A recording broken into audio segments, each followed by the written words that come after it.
My energy is next level, so damn you better be careful. I got an angel and devil, he snaps me straight in the temple. I'm ready to be a rebel, I've got a lot of potential hidden inside of this vessel. That shit is so exponential. I need a first class ticket to the top, no limit. I don't play no gimmicks, I'ma take you to the clinic. If you want a taste, come at me and you will be replaced. They won't find a trace of you anywhere or any place.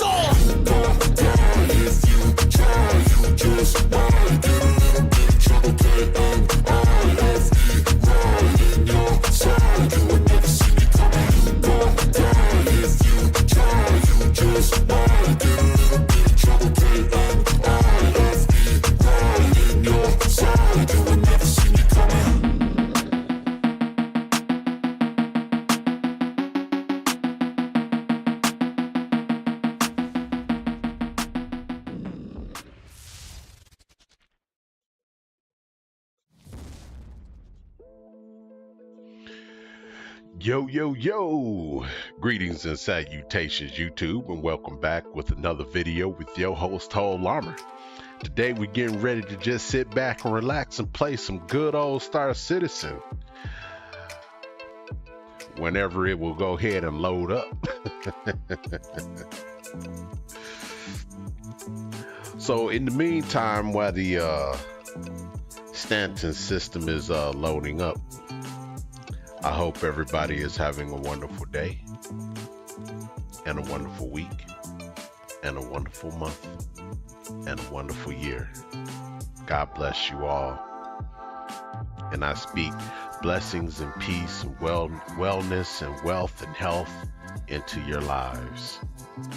Just gonna sit back here and just sit back and relax and enjoy the vibes and enjoy life and relax. And play some Star Citizen whenever it will load up. So, welcome to the video, welcome to the stream. I don't have any news. I think there's I haven't really been keeping up with Star Citizen, but there's a lot of things happening, a lot of moving parts in the background. We're definitely looking forward to CitizenCon this October. I got a couple of friends that are going to be going to the CitizenCon to be there in person. So definitely going to tune in for that. And they're going to keep us abreast on what's going on. And what do y'all think about the y'all hear about the new cutter variant that was leaked out? I don't know if we're supposed to talk about that.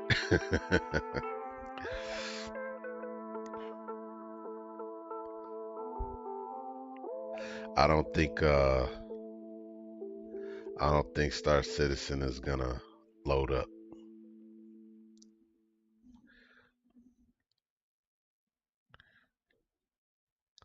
They had a video Thursday talking about prototypes. Leave your comments down in the comment section. Want to hear what y'all have to say about that.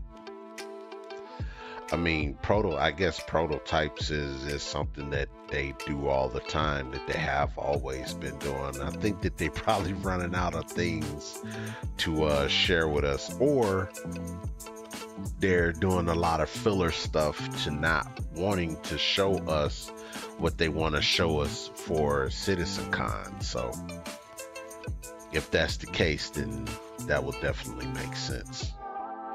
They've done this before. Just to give you a little bit of my background, I've been back in Star Citizen all the way from the beginning. All the way, well, I was following the Star Citizen CIG project since the beginning. like all the way back when they first had their very first website that they've created. Oh, we're in the game. I don't like to have the chat up, so I'm gonna take the global chat down here. But I was an original backer to Star Citizen in 2013, and but I've been following the project all the way since the beginning, and I go all the way back to the hangar days where that's all we had was the hangars, and got a chance to see and witness how CIG does their business and how they operate and how they function as a company. And I got a chance to witness all of that and have all the very same discussions we have today back then. It's all the same stuff. And yeah, so I've been here for a while. I'm an original backer. So I got a few ships, not anything to brag about. The Constellation has always been my favorite ship. From the very day I laid eyes on it, I knew that was the ship that I wanted to have. My very first ship that I pledged for actually was the Freelancer, the original Freelancer, because it had that way to get into the ship from the landing gear, and the top will open up like that, and you just walk on in there. I thought that was like the most coolest thing, but they took that feature out. They had to redesign the ship, and it was like, oh, it's okay. It's good to be able to have a rework of the ship, but part of me still wish that they had kept that feature, because that was dope. But you get that feature in the 400i, where the jaw just down and you just walk on down out of it, which is cool. Then the Corsair came to play. Now, when they first announced the Corsair during the concept, I didn't like it because of the asymmetrical wings and stuff like that. I was like, I don't know, the wings look flimmy and they look like you bump into something, well, quite naturally, they'll fall off. But I thought that would be like a constant thing, not bumping into anything, but they're just constantly just so fragile that they fall off. The moment they get hit with something, they fall off. You bump into a piece of lint out there or space dust, they'll just fall off. But it's just the asymmetrical thing. It's just not my thing. But however, I can understand the design philosophy is that asymmetrical ships and vehicles of that nature, they look like spaceships, and I want more ships to be introduced into the game that look like spaceships. I really don't get the whole fighter jet in space. It can be done, but I want to actually have a spaceship. I want to fly a spaceship, and the Constellation and the Corsair is definitely spaceships to me, and that's why I chose the Corsair over the Constellation, because the Corsair, it checks all the boxes for me. I just wish that the Constellation Andromeda had a little bit more to offer for as far as the interior is concerned. I do like the fact that the Corsair has crew quarters, captain's quarters. I like that. It makes for very good role play, and I enjoy role playing in Star Citizen. I really do. I like to be able to immerse myself into the into a role. Hey, yo, yo, yo, what's going on, Tribunal? I'm in game, man. I'm in the Star Citizen.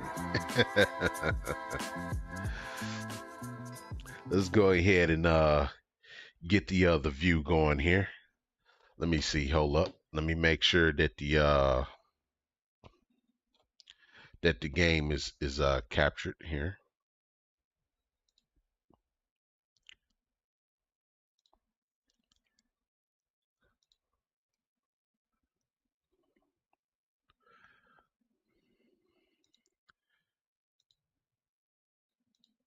Okay.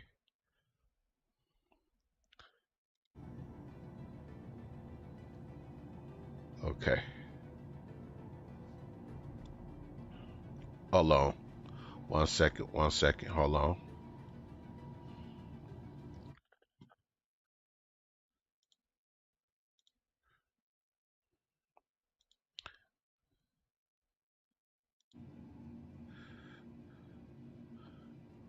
All right.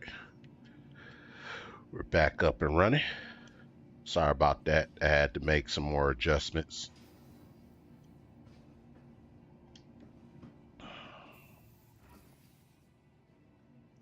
Yeah, everything is good, my brother.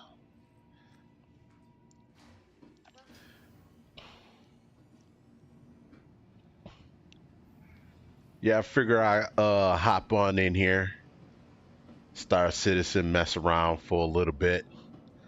All of this, look at this, man. This is just, come on.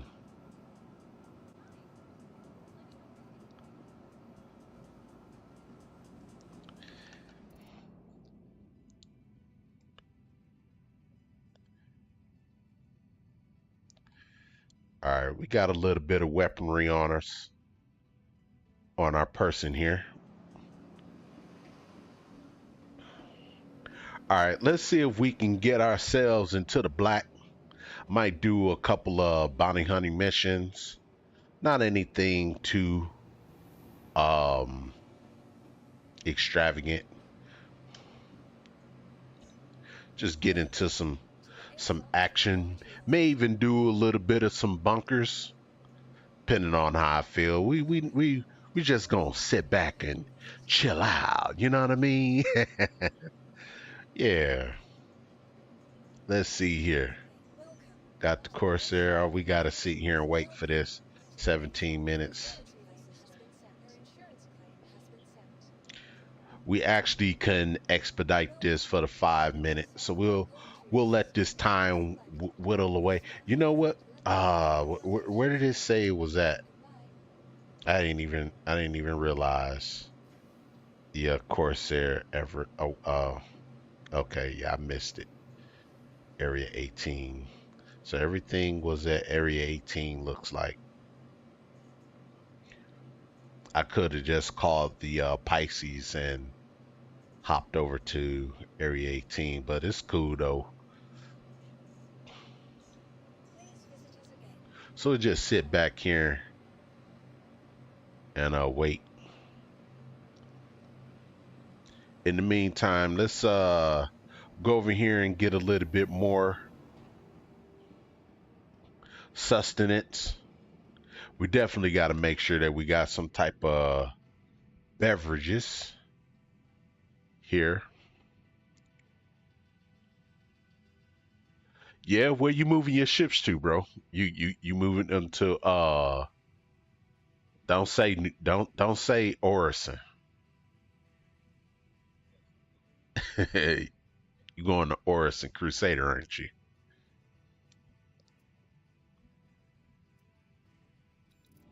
Look at this dude. Why people always gotta want to make sure they want to get in your way. They want to make sure that they're seen all the time. Look at me. Look at me. Stand right here. I want to stand right here in front of you so you can look at me.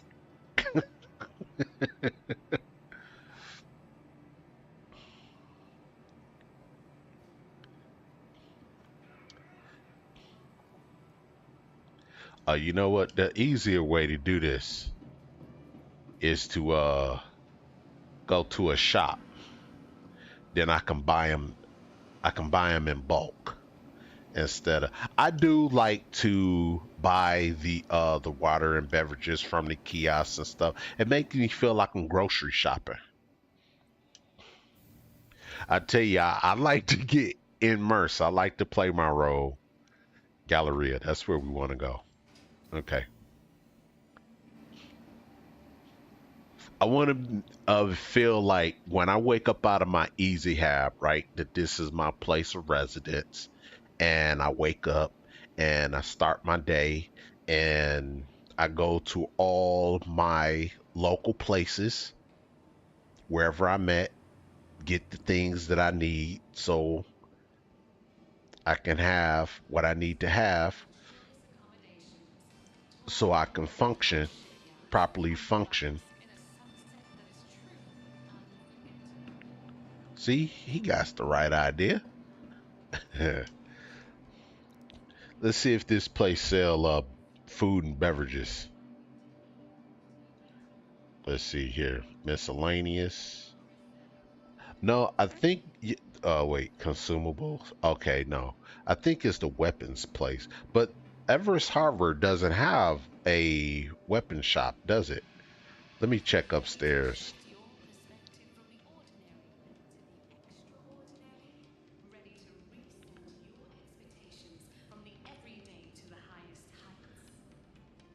Let's see.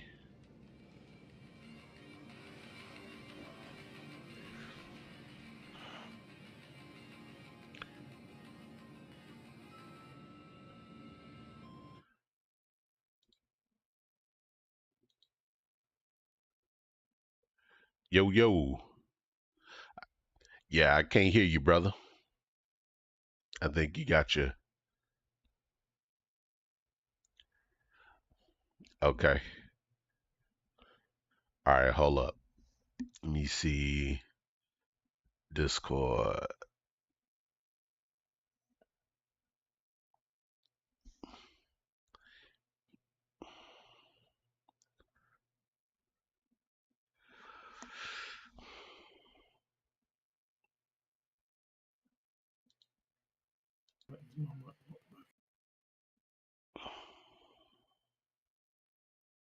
Can you hear me, Commander? Yeah, I can hear you. Oh, cool. Yeah, I've Um, gone back to the headset for now. I oh don't know if yeah. it's clearer or not.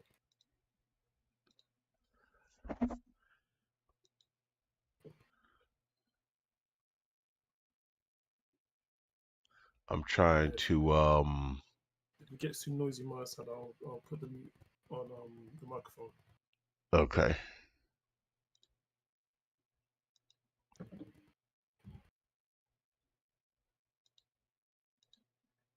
I'm trying to find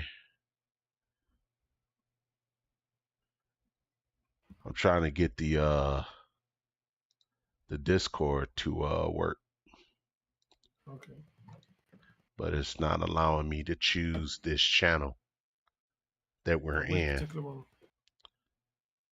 I can hear you. Yeah, but I want you to come through the stream too so everybody else can hear Okay. you. I'm just trying to figure out how to get that to work.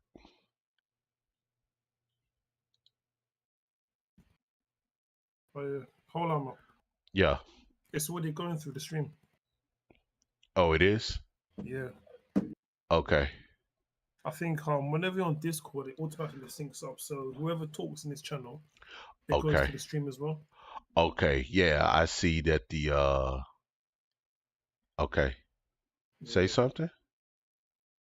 Roger that. Okay. High up there in that show, baby. My man. Okay. All right. Okay. So where was I? Kasaba Outlet. Now I know, yeah, I think they sell beverages on bulk. So I'm at Everest Harbor, so they don't sell weapons here. I don't think they sell water here either. Okay.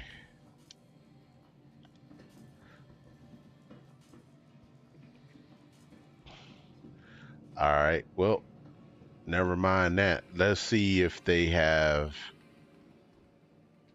any components that I can get.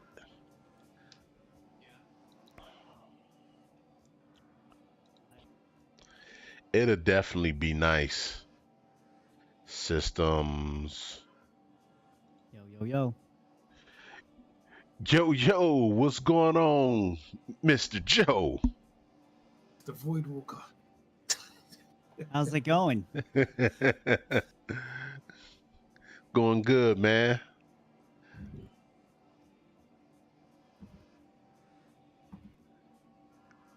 How's it going with you today? Did a lot of cleaning, but good though. Yeah. Yeah, I decided to hop up in here, mess around a little bit. Sometimes my Stockholm syndrome kick in. Sometimes I miss her. Of course, said it's double X.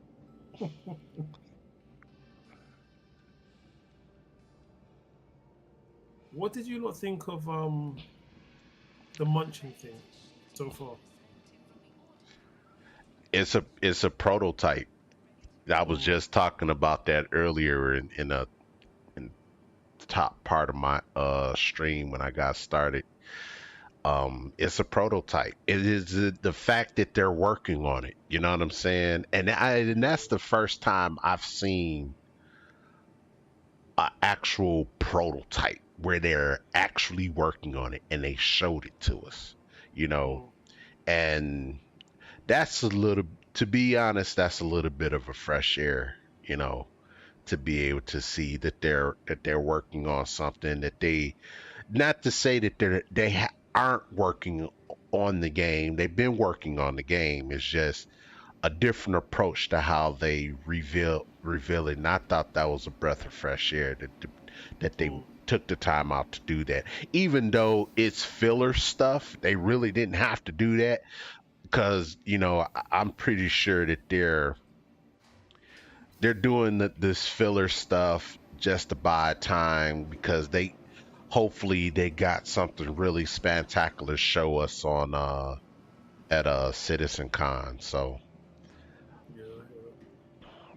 but yeah, I like that they did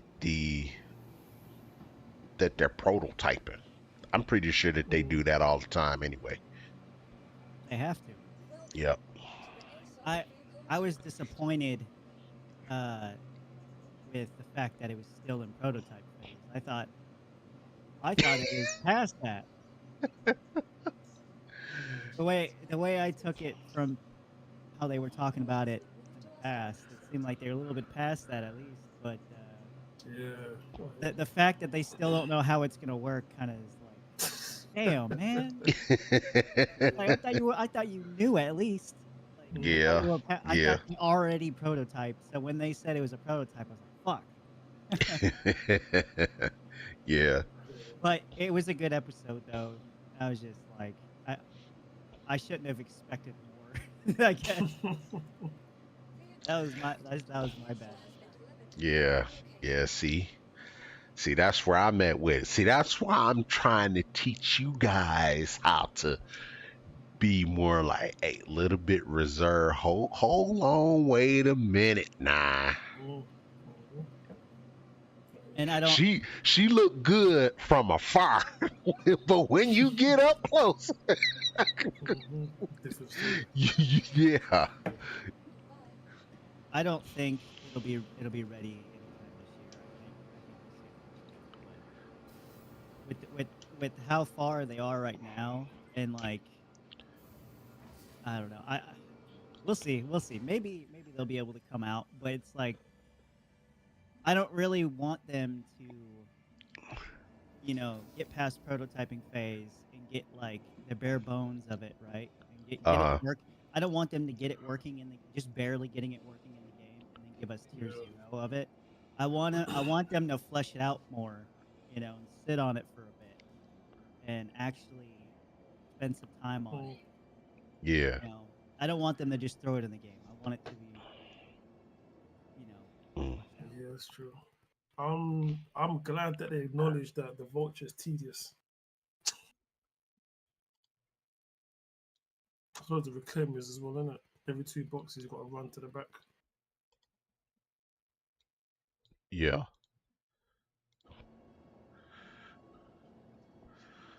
But we'll see. See how it goes. Probably what, next year? I got an audio issue real quick. I'll be right back. I gotta figure it out. Bothering me.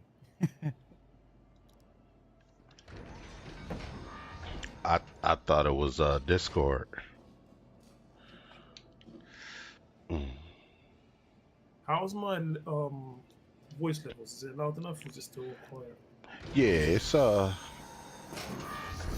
loud enough. Coming in loud and clear. Yeah, what I did, I plugged in audio jack rather than the wireless. Because remember last time the wireless was cutting in and out. Mm-hmm. So hopefully this holds up before I get my JBL one. Yeah. I apologize, stream. I have to continue to make some more adjustments here. 1 second. I want to apologize for this. I gotta make some more adjustments here.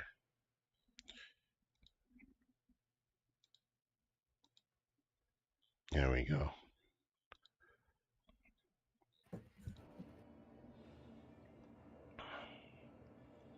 Okay.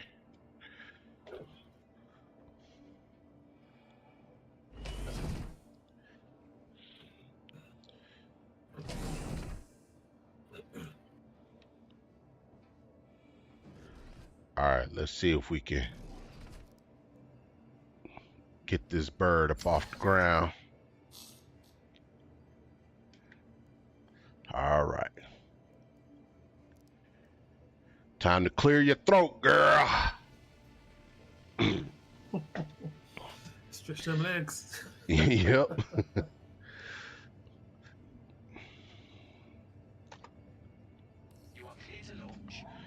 Yeah.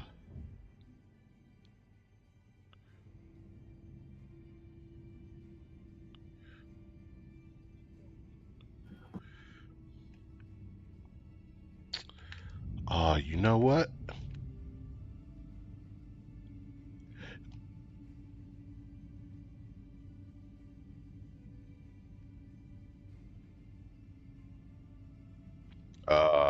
See, I can't. Controls,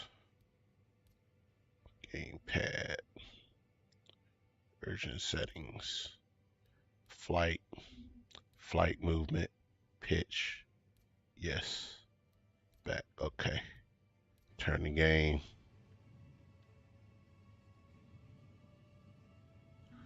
Oh, no, no, no, no, no, no, no.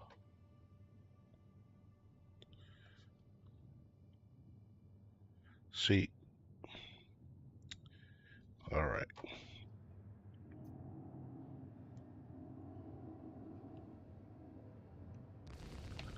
Ah.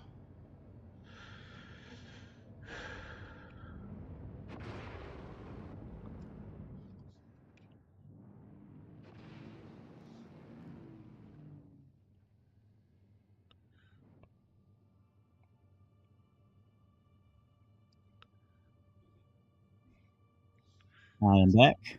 Okay. Oh, that's nice, Joe. It's louder than before. Yeah, it sounds much better. What does? Your mic. Oh yeah. I did sound different then. Yep. You Was did. it just low or? No, it was just in and out. Oh, weird. Yeah. It's Yeah, a I bit like think you were far away.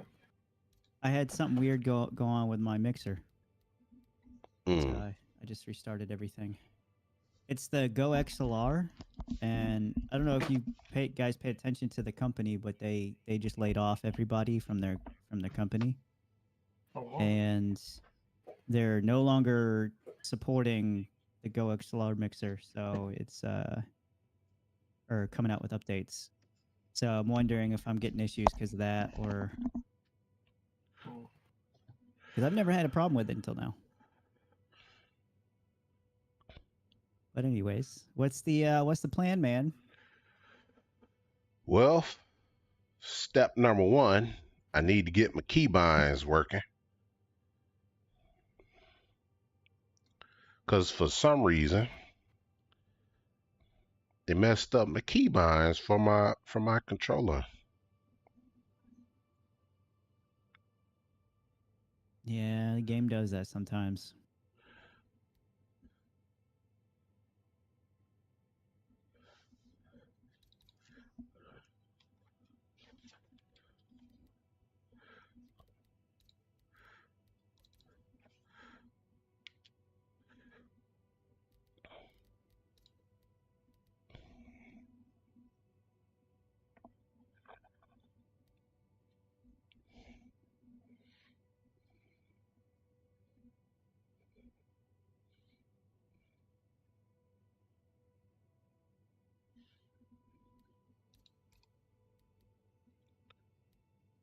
You got all your keybinds like written down somewhere? Yep. Good man, good man. I would just probably It never works for me. what doesn't The export. exporting and then re-importing it. Yep. It never works for me. You have to go through. I think in the settings, do you ever try to clear your key bindings? There's like a I've button tried for it. everything. Because as long as I hit the clear key binding key or whatever it is button, it seems like it imports has like a clean import, and seems to work for me. I haven't tried it anywhere. I haven't tried it in like 3.18 or 3.19 though, so things are ever changing with this game. Right. Never know what's not going to work next. It's always an adventure.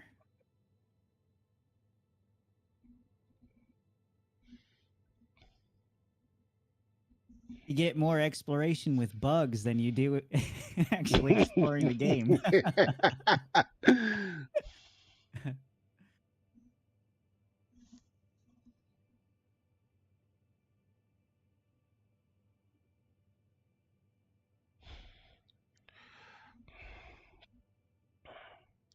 Let's see here. From straight down.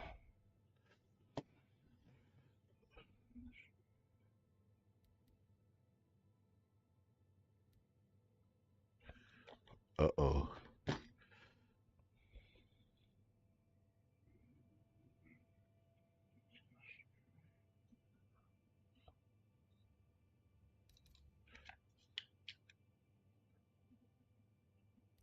Honestly, unless you feel like you're gonna do PvP,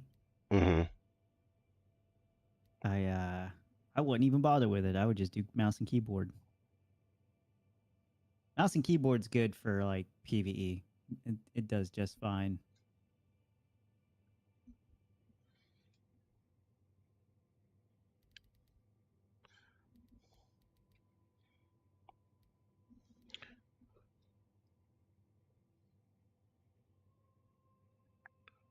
Show the button.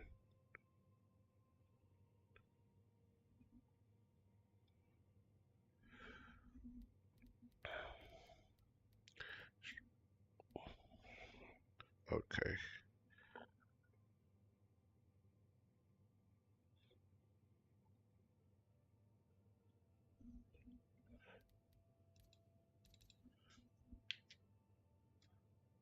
Is it alright? Yeah. Yeah. Nope. There we go. All right. And then I have to do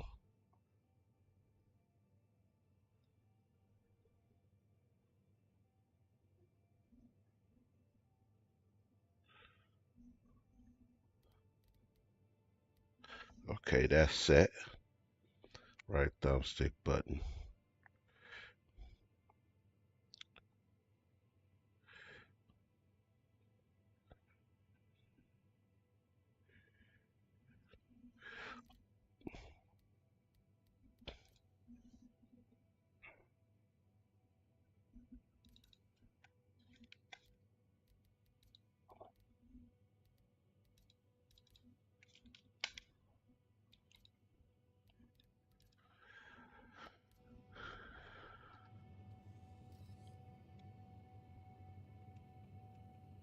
Oh, forgot one.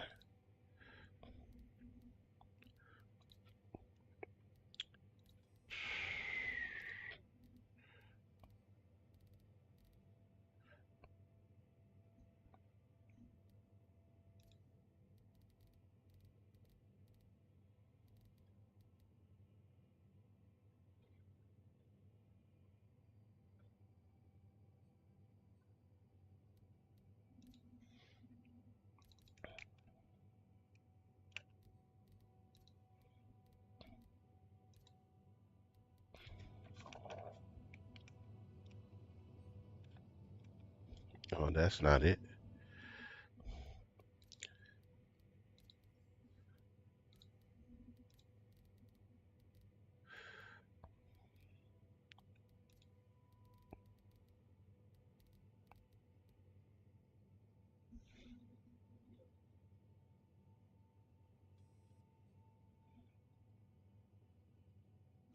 No.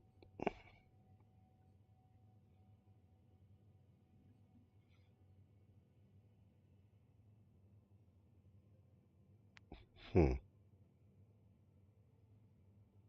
I don't think I set that one.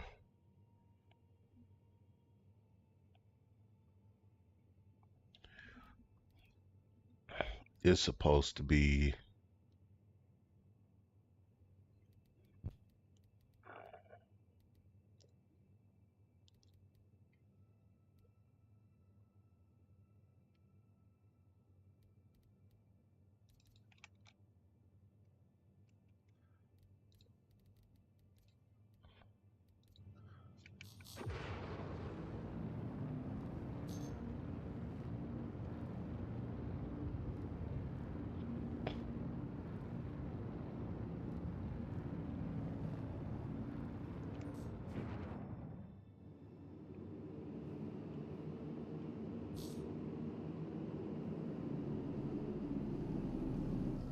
okay. Man. Then we got. How did I screw that up?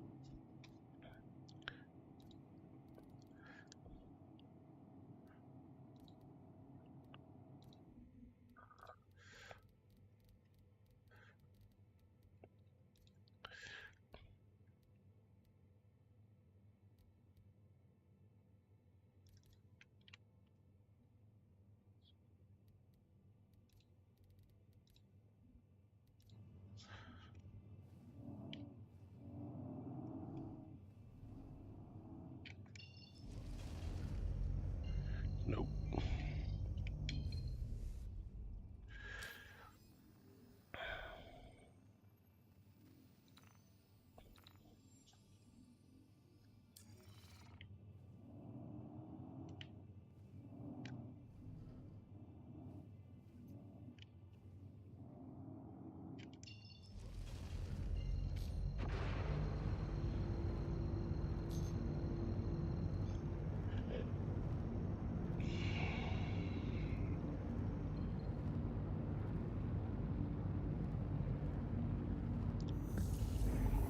There we go.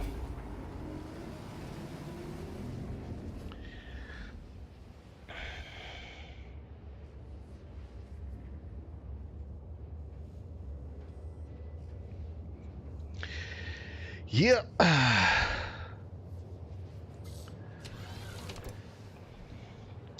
Get to walk around, do some checks.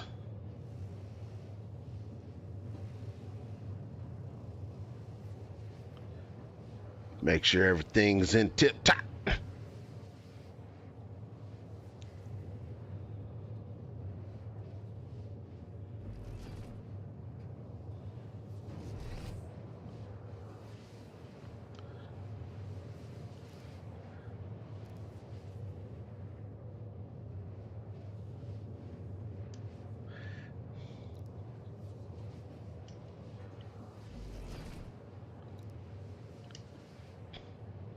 Yep.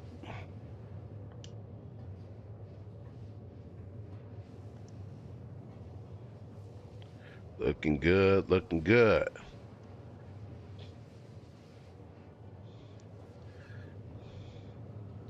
Let's see if we still have.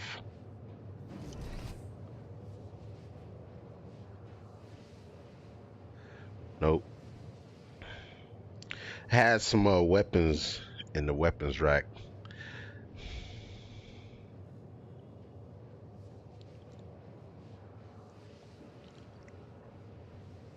I was thinking about putting the some more weapons in the weapons rack, but I don't know if they're going to wipe again. I thought I heard someone mention it. There's a good chance that they will wipe because they said if they were gonna have any fixes for anything, Yeah. then they would wipe stuff. So I'm assuming that they definitely are going to wipe. Hmm. Yeah. If you're fine with losing them, then Yeah. I I would don't. say go ahead. Because I mean, you don't get to keep your weapons anyway, so who cares? Yeah. Yeah. You know? Nah. I don't mind either way. Go ahead, fill that bitch up. Yeah.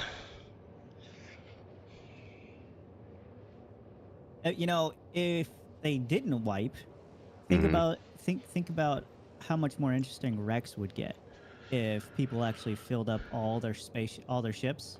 Mhm. You know, Mhm. you would have weapons, ammo. You would have little trinkets. Because people would actually put their stuff on there. Live in it like Yep. it's home. Yep. So it'd actually be worth going to go look at. I'll be But collecting all type of subscriber flair.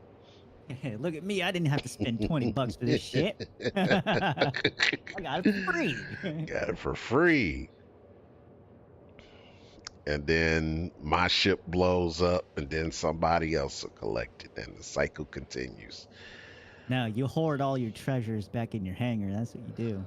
Yeah. Don't ever bring that shit out. Speaking of which, that's the feature that I've been waiting for a long time. Personal hangars. Dude, I have so I'm tired of seeing this shit in my inventory that I can't even touch. Yep. All the stuff that you would put in your hangars. Yeah. I want to be able to put that stuff in the hangars, the persistent habs. I want to have a persistent hab at each landing zone, Yep. and along with a hangar. And I want the hangars to be individually different depending on where they're at. Same thing with the habs. Yeah. I want that Yeah. all have their look and feel. Yep. So I want different ships and different landing zones. I want to be able to bring them out and have them all on display. Mm-hmm. So yeah, man. I'd love to be able to have my own museum, like set up a whole museum. Like if you went out in the world and actually found like some you know, uncommon ships, like Mm-hmm. let's say someone crashes their best in show caterpillar that's like pink and white or something like that, or let's say Mm-hmm. you run into like a crashed UEE F8 Lightning. Mm. Go ahead, take that thing, bring it back to the hangar, fix it up, patch it up, maybe swap out the components Yeah. and get it flying again, and then display it if you're not going to fly it. I think it'd be cool.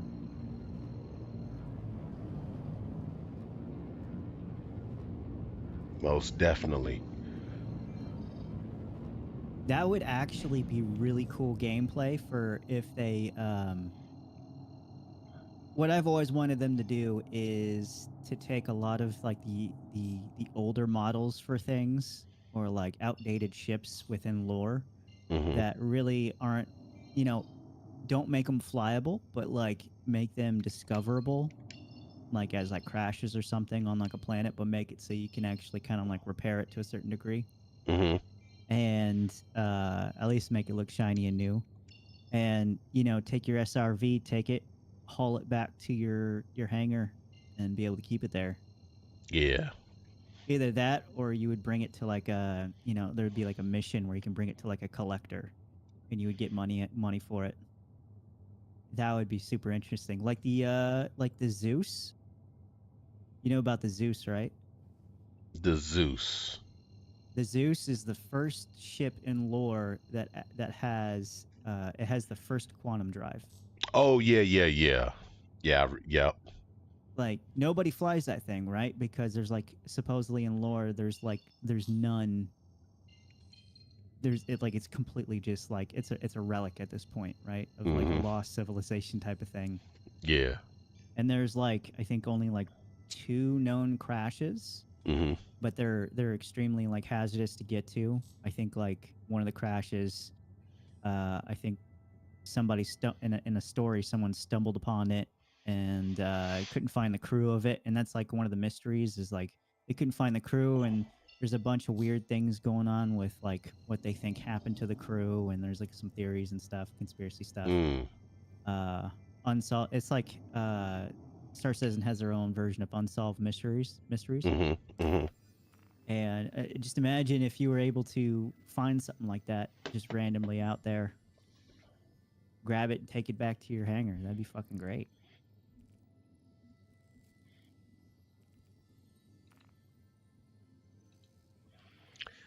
Let's do one of these here service beacons right quick. It's been a while, been in the game.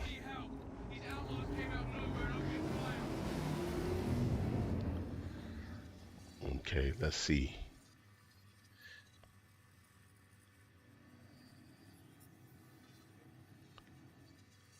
There we go.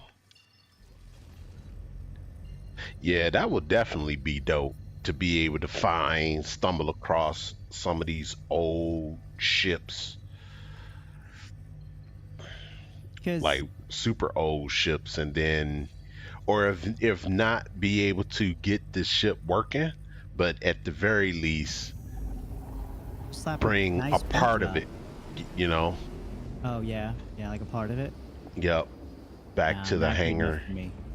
It's all or nothing, man. There's no point in having a wing, you know.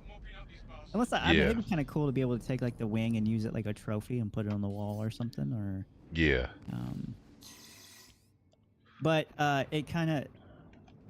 I was thinking about that earlier because I was trying to think of like how Starfield they're doing their things, right? And then I Hmm. was looking at like Star Citizen and what they're going to have to do when they have to deal with the situation of having systems that are kind of barren, because they do Yes. have a lot of barren systems, and everybody's kind of disappointed like, oh, look at Starfield, there's only going to be so many planets that's going to have life and stuff like that, and bases and stuff like that.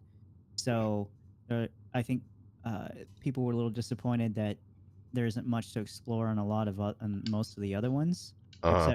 except for like resources and stuff. And I was like, Yeah. well, how can they get around that? How could they? Because you need a reason to fly there and land and want to explore even the barren planets, Yeah. even when like if it's just resources that I'm going there for, I'm gonna get what I need and leave. There's not gonna be any reason for me to stay or look around.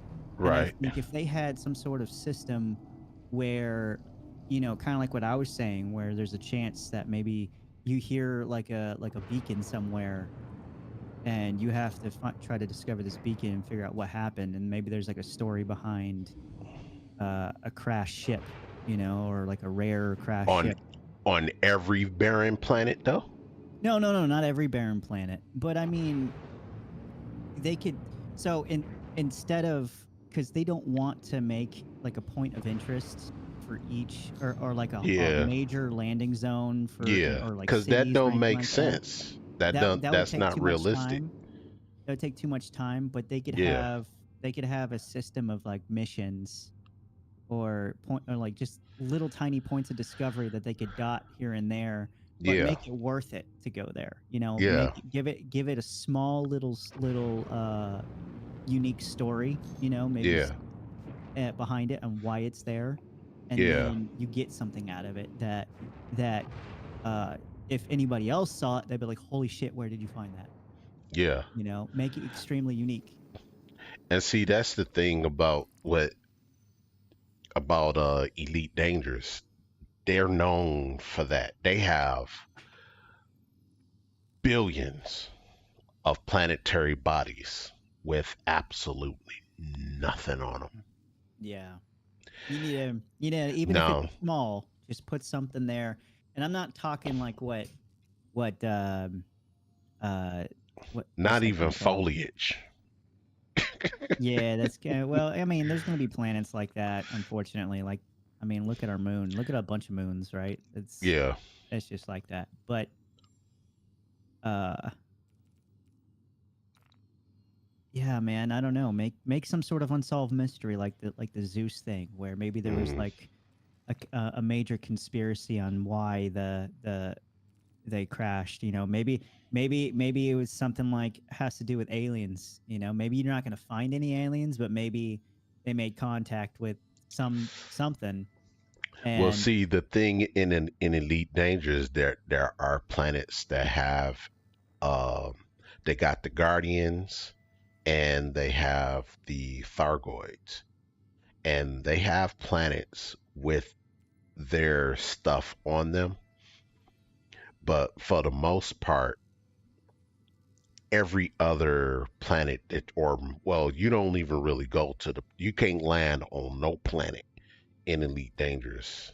They're all moons that you can land on, mhm, and every other one that you can land on are barren. yeah, Yep. No foliage, nothing.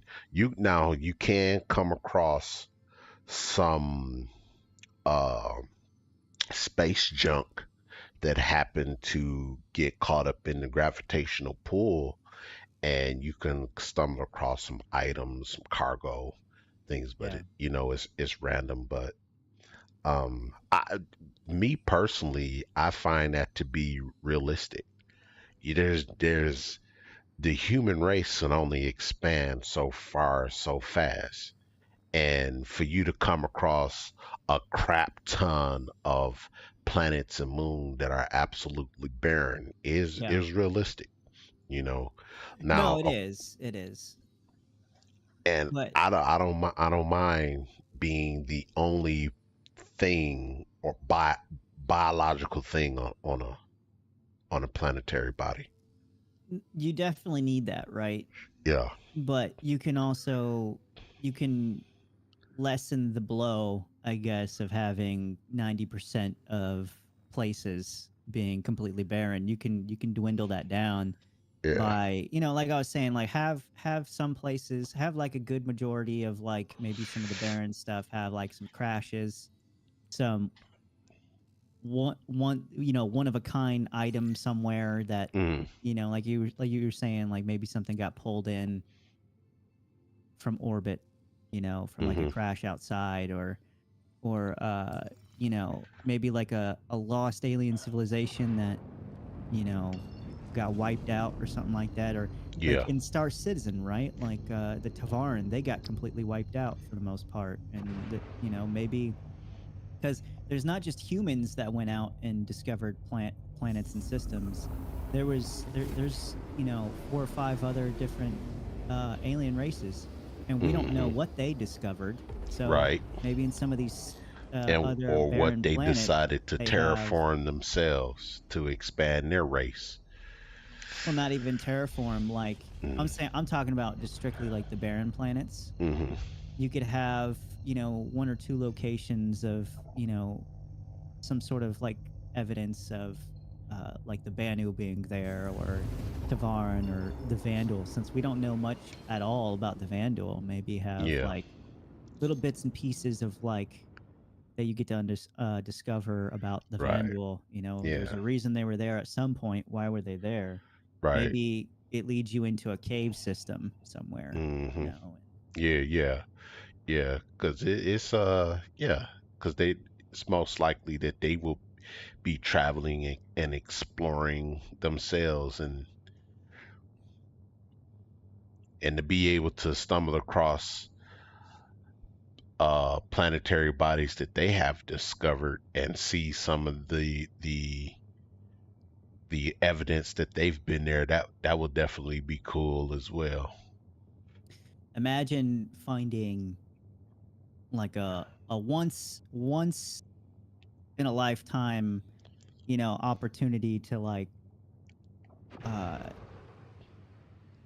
you find something completely unique, like one of a kind Hmm. on there, right? Maybe you Yeah. find like a van that like there you uncover like this Vandal mystery on like why did they arrive here? Maybe it was like a battle that they were in, Hmm. and you find a body with some sort of piece of old tech that they used Yeah. to have that they don't use Yeah. anymore. Like the And space jockey in imagine imagine being able to have that, and you're the only one in the game Hmm. that has Mm. item, right? You have like Yeah. the Vandal, like what is it, the that big staff that they have, Right. or spear that they use, you know, and or like a version of that that no one else has. You know, it's like Hmm. if you put one of a kind items on different planets, you know, and it being you know, where they want to get to that point where It'll it's feel rewarding. It'll definitely feel rewarding, it would. And um and it'll make you want to go further to see what else you can find. It I it, would, it, it will encourage the exploration. yeah, because Yeah. imagine so they want everybody to be on one server at some point, right? Like Yeah. that fucking, I don't know how they're gonna do it, but thousands and thousands and thousands, you know, at this point, millions of fucking people who are playing Star Citizen, or 500,000. I don't know how many people actually play Star Citizen, but they want them all on one server. So imagine with a new update that comes out, Hmm. CIG comes out with like a transmission on the RSI website. You know, maybe a Hmm. little Hmm. story behind it and saying, "Oh, there are reports, or there's an explorer that caught a glimpse of a battle in this system," and they give you. Maybe they don't give you coordinates, but they tell you it's somewhere in this system. Uh, good luck finding it, you know? Hmm. And then, you know, based off of that, you take the clues. People can read the clues from there and That's see. exactly what they do in Elite Dangerous when you read the Galnet. Oh, really? Yep. But I Yep. think it should lead to like a one of a kind item and be like, good luck to anybody who finds it. Bam, that's your thing. I couldn't stand that Galnet. Really? Why not? No, because it it it felt it felt like detached, because you have a person that's talking, that's presenting you the news, but the actual NPC doesn't exist in the game, you know. Nah, that's bad. And then it's like, hey, he doesn't want to blow up. Imagine finding that one of a kind item from whatever transmission that is, right? Like maybe like Yeah. a dead Vandal somewhere, and you being able to like sell it in game, you know, or maybe you sell the coordinates to it instead of actually collecting the item, or yeah, I don't know. Like there's different possibilities.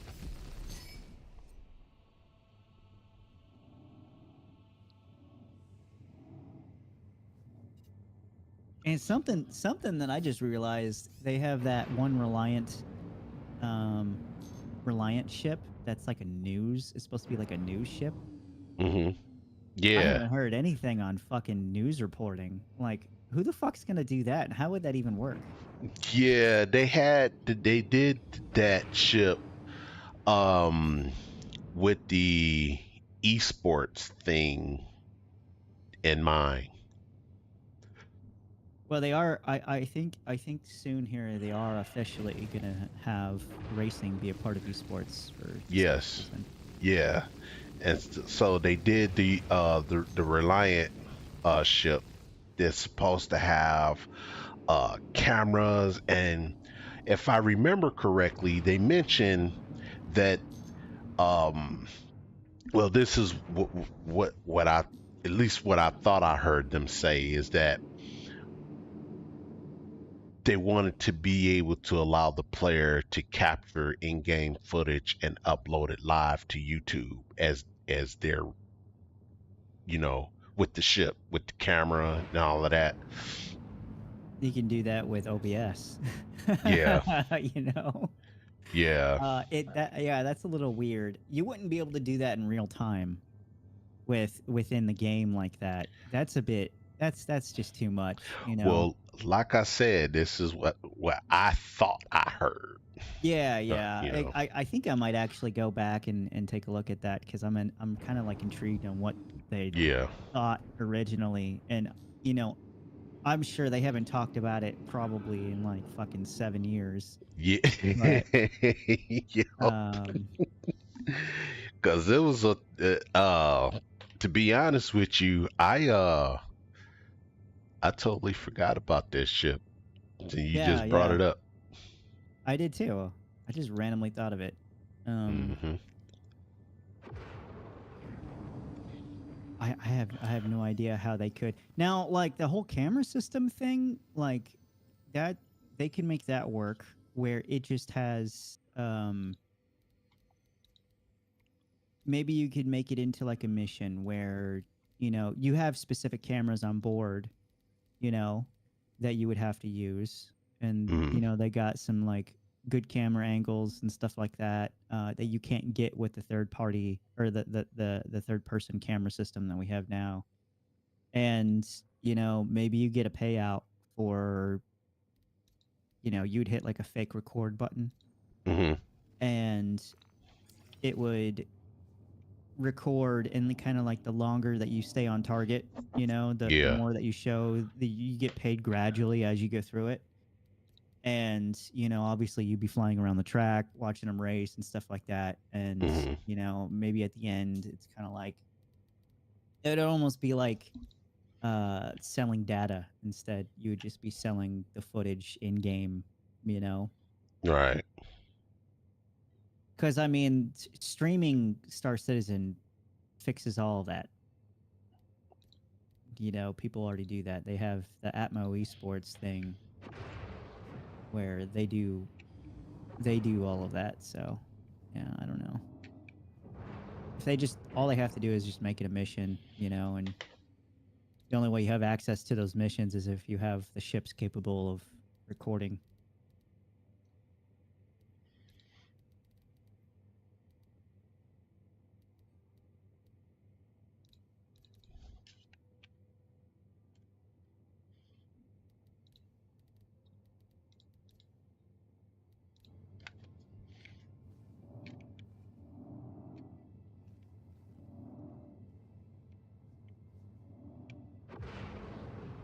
Yeah, man.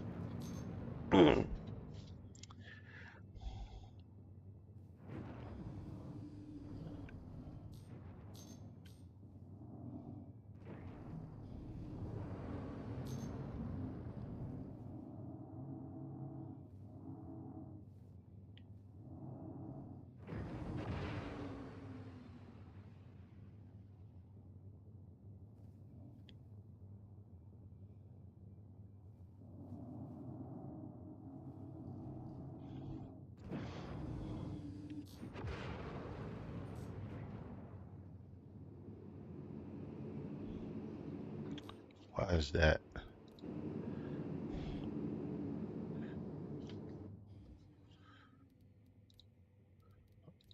I got something screwed up.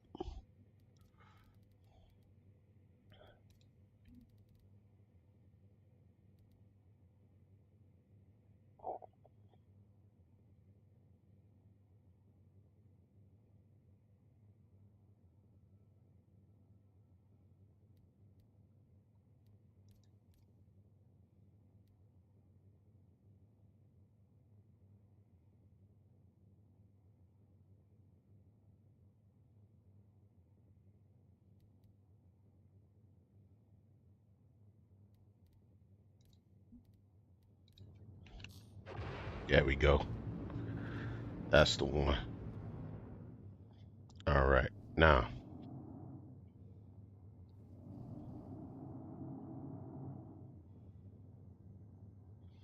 helm set course 150 degrees. Maintain heading. Aye, aye, Captain.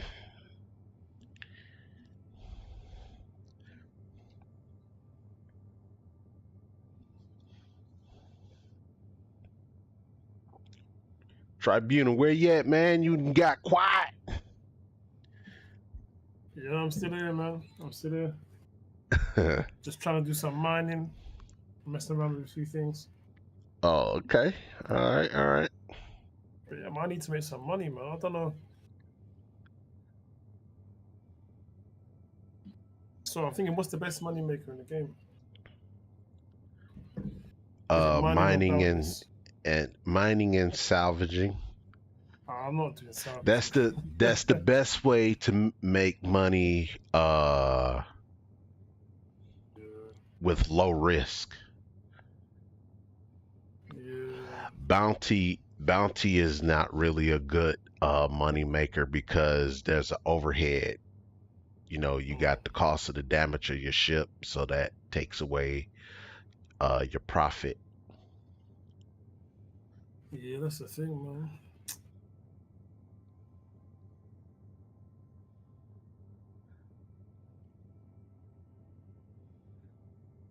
I think with mining, our money has changed so much. A lot of the things you can't even break anymore. Yeah. So it's a case of pieces of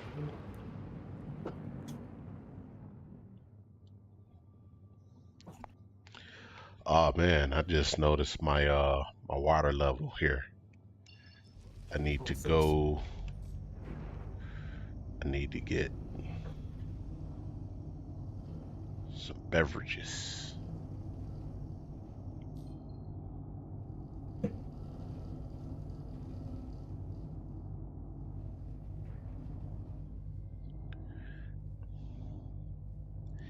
There you are. So we're up to the verse, man. How's it going? Going pretty good. I'm getting ready to head over here to Grim Hex.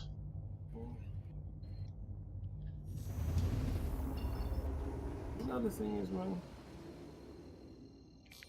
preparation in this game. Yeah. Yeah. Yeah, but you know, I was also talking about this earlier too, is that I like that. I like being able to, you know, wake up into my persistent hab, and before I leave, I can have me a cup of coffee, you know. It's slows the game down to the point where you actually living a life, and you just Yeah. so happen to be an owner of a spacecraft that can get you from one star system to the next. And I was saying that, you know, I like to be able to wake up out of my hab and wherever I'm at and go to all of my local shops and do my grocery shopping, do my weapons, get some ammunition, get food and stuff for the day, and then get myself prepared to plan out my day and for whatever I'm gonna do. You know, I like that. I like the idea of not just only playing a role, but living a life. Yeah, I heard that. I was gonna say, the reason why everybody hates it right now is because you lose everything that you prepare for is gonna get lost.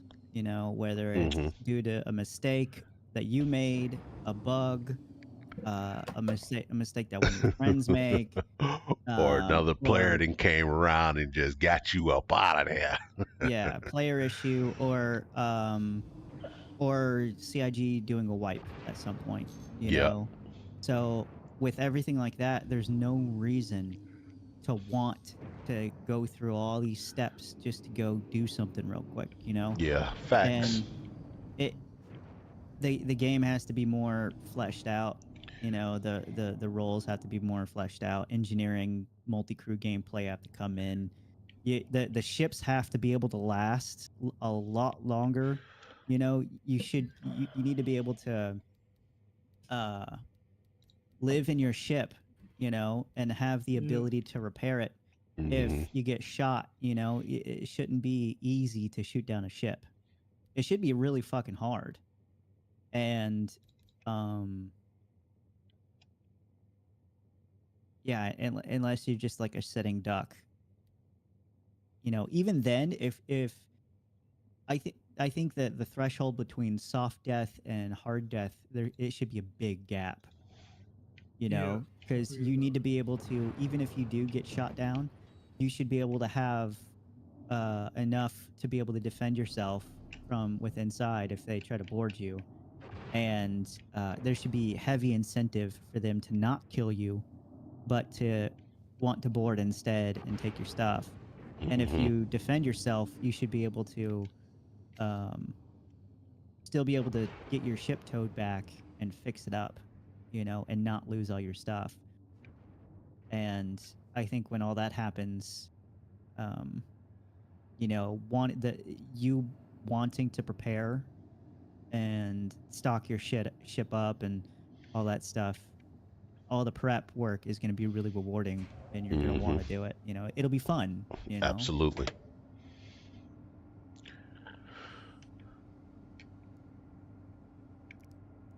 But yeah, right now, like, no, it's just we're No, suffering you for make a nothing. valid point. It does make the whole motion tedious and mundane and repetitive and pointless.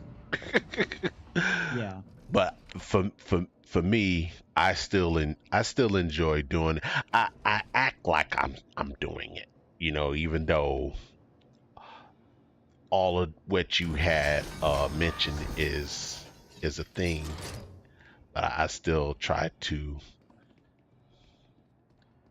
trick my mind into, you know. Hmm. But you're right. You're absolutely right. I agree.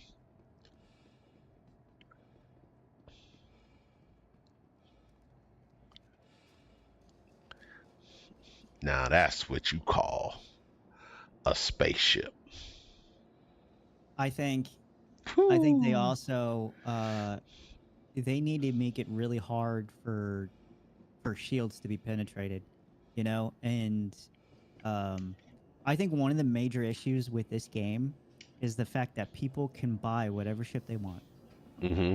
with real Mm. money. It should be tough Yes. to be able to get any sort of like military ship, or even like a civilian version of like a military ship. That should Yes. be extremely difficult Or to even obtain. at the very least, if you have a military ship in your possession, you got no choice but to have a crew in order for it to function. And you have to be trained, like you have the crew needs to be trained on that Yes. ship. And Yes. I think the ship should be difficult enough to Yes. crew to the point where you actually need to kind of study a little bit, you know. Yeah. It should be like, shit, I need to sit down and learn the weapon systems, the power systems. Yeah. I need to, you know, whatever it is.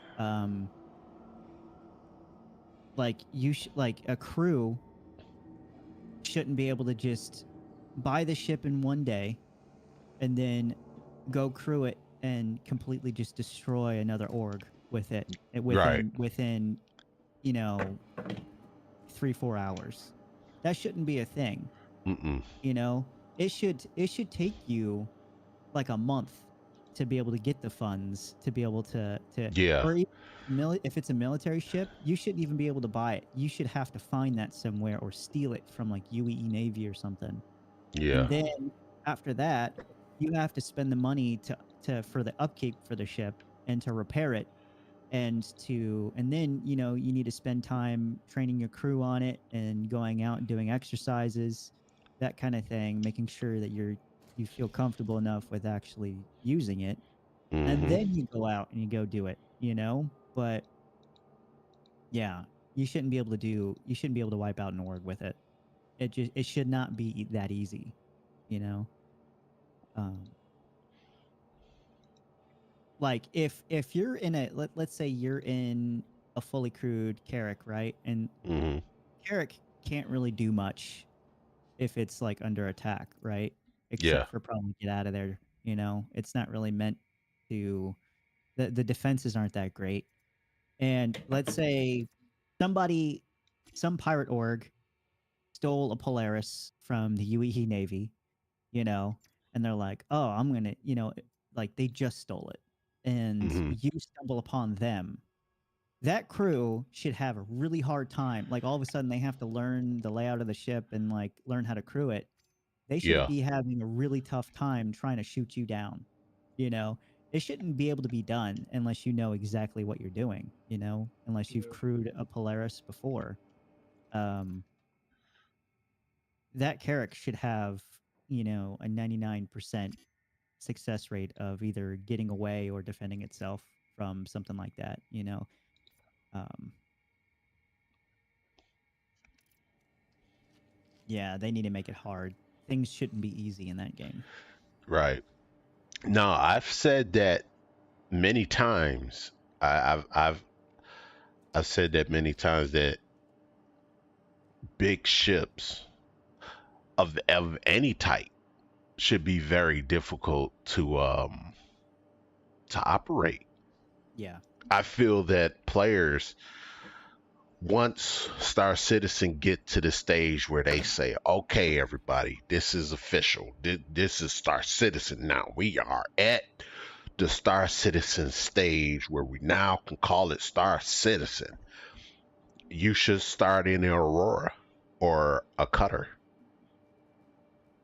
You Because need to immediately get. what You people need to. do Yeah. is they buy an Aurora, and they use it for a couple missions, and they're like, ah, fuck it, I'm gonna buy a Cutlass.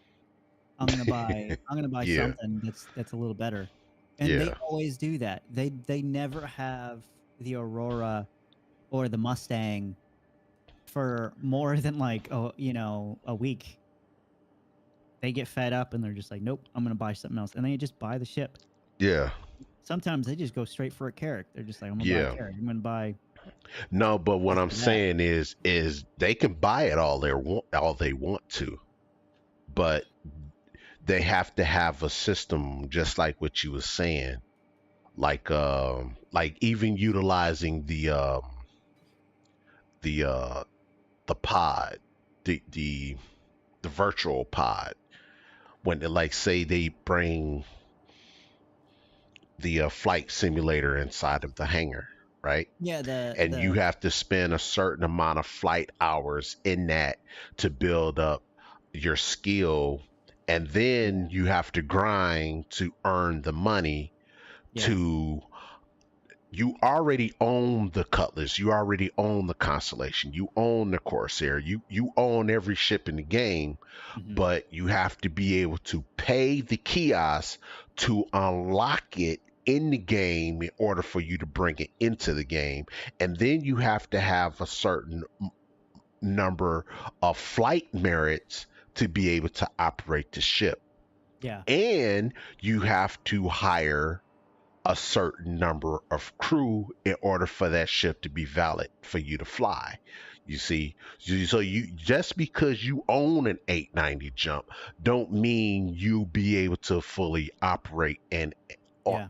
because I don't find that very realistic. That I can understand it now because this is just a placeholder, but I don't want to be later on in Star Citizen where I see one person in a javelin flying a javelin. You know, Exactly. that doesn't make sense, you No. know. And That's where or engineering comes into or play. hammerhead for that matter, you know.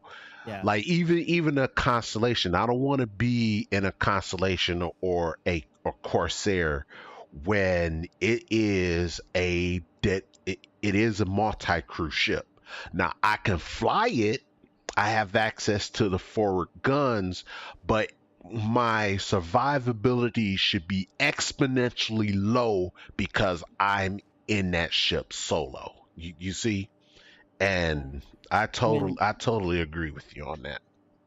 I think it should be, you know, a simpler version of how it would be like in the real world if, Hmm. you know, someone can't just simply go to like a Navy dock somewhere and just steal a Navy ship. Hmm. You need people to crew it, right? So Yes. you need people that so you need people on the bridge, at least Hmm. one or two people on the bridge, Hmm. and then they have to have communication with at least one or two people in the engineering room that uh look after like the engines or generators or whatever you have, some sort of systems that keep it up and running, right? Yeah. And then you need a couple people to be walking around and that they're in communication with the, you know, the engineering booth somewhere, whoever is overlooking the engineering plant.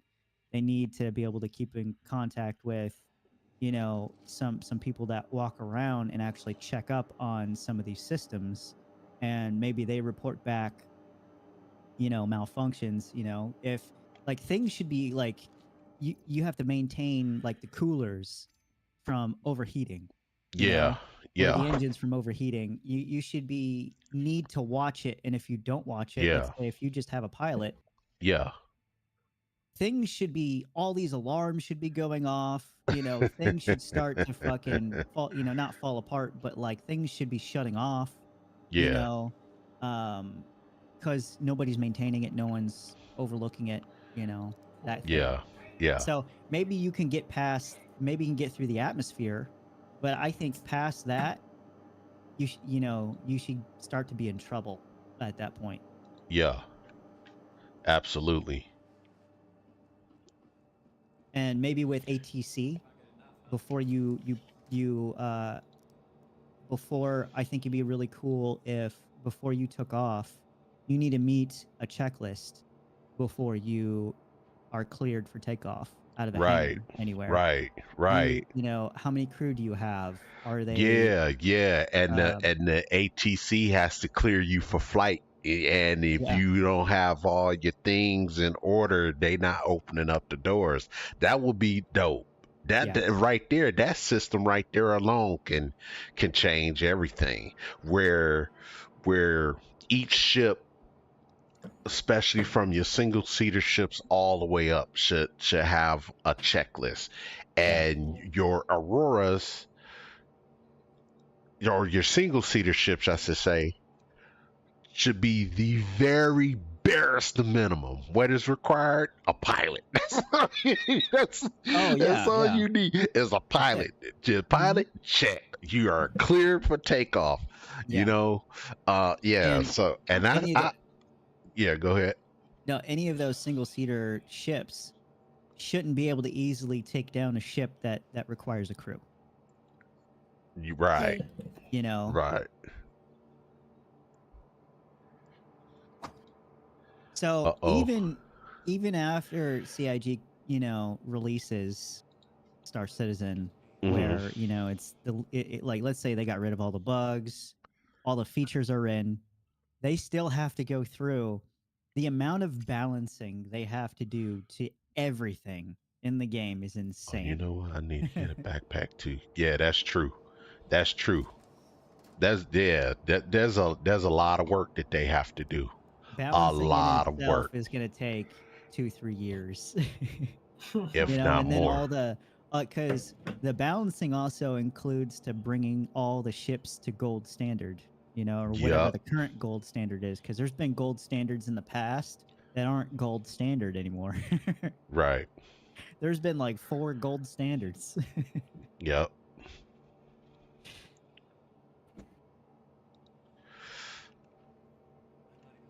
It's funny because even when Star Citizen is going to be like released and like bug free, it's still going to be treated as like an early access title because there's still so much they still probably going to want to put in the game, Hmm. and so much they need a balance. Yep.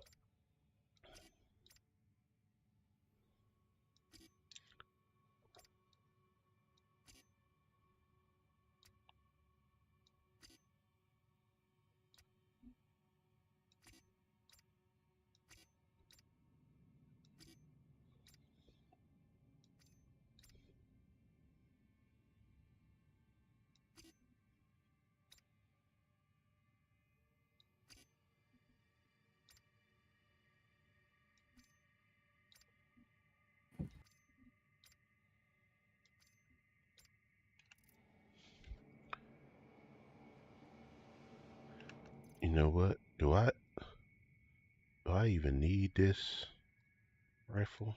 I don't need this. I don't use sniper rifles. I like to meet and greet up close.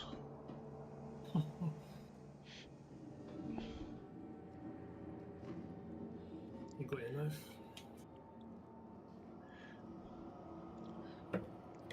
Yeah, the balancing in this game, man, that is going to be an ongoing thing for a very long time. That's for sure.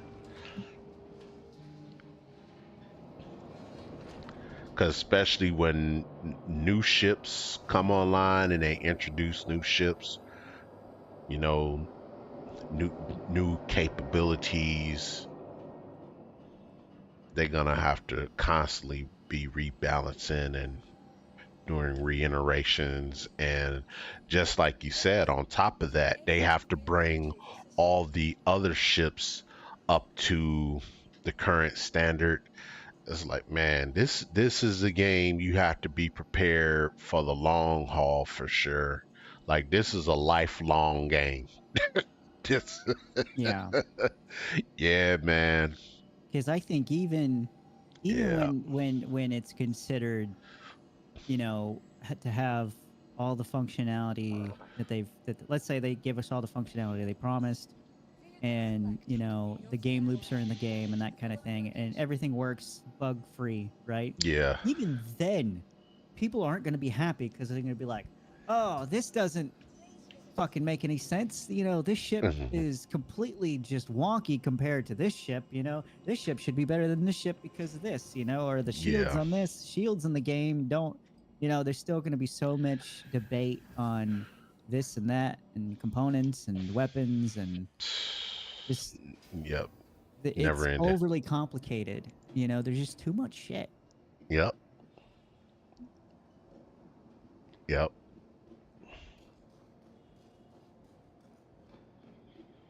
I was taking a look at those cutters, I was gonna bring that and up. yeah, I was like, you know what? I think I might just go ahead and get me a cutter and call it a day and just simplify everything, you know? What the expedition? Well, it's You know, the gameplay is not really there for those variants though. That's like there's the scout, right, which we don't have that yet.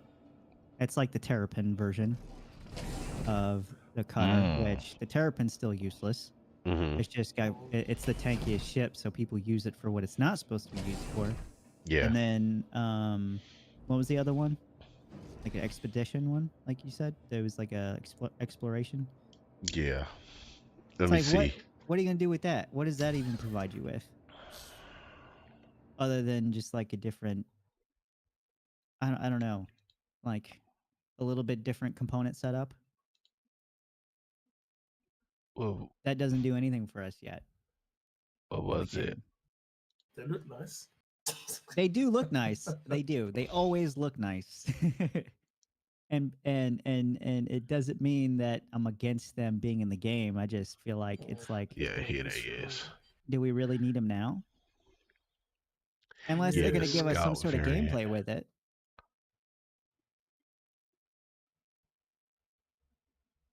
I think it'd be an IAE thing. I don't think it'll be like a I keep getting Comic-Con and Is that SitCon the- mixed up. Well, I That's was the just C talking one. about just getting the regular base cutter. Oh, Well, that is a nice ship, man. I had a cutter. The cutter feels. It feels like a sprinter van, you know. Yeah. It feels great. Yep, like a Winnebago It sprinter feels van. Yeah. it feels realistic. Like it's you know it's Yeah. it just feels good to get around and fly in and like explore with it, and like it's just nice. I don't know. There's Yeah. something about it. It's just great. Yep.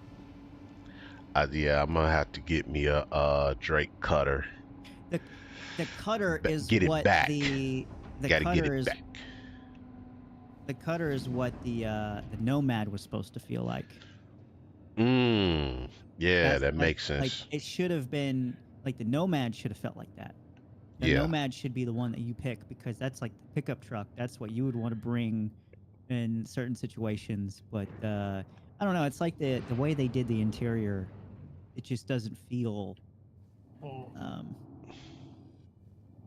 I guess, homey. I guess it doesn't feel like anything that you would want to be in. Yeah. I guess it feels more sterile, you know, like uncomfortable and sterile. Just the stainless steel everywhere, and I don't know. The thing is, would you want a cutter when the C1 comes out?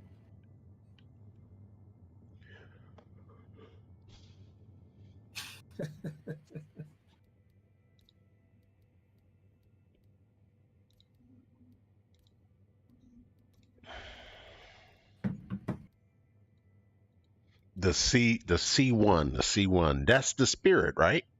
Yeah. Oh, yeah. Because the cutter is a right now ship. The spirits, they still fall in the same category as the Cutlass. You're not going Just not the bomber. right. Unless See, you're gonna those, go to Jumptown, what else would you need it for? yeah. I guess if you're going to, it'd be a good ship. I think if you're gonna, go to like one of the derelict outposts for like a mission or something, and you're trying to go loot. Maybe you take your spirit bomber and you go bomb them because typically they got like 10, 15 dudes there. You know, you just go bomb it real quick, land, take out the stragglers, and then grab the loot and go. It might be pretty good for that.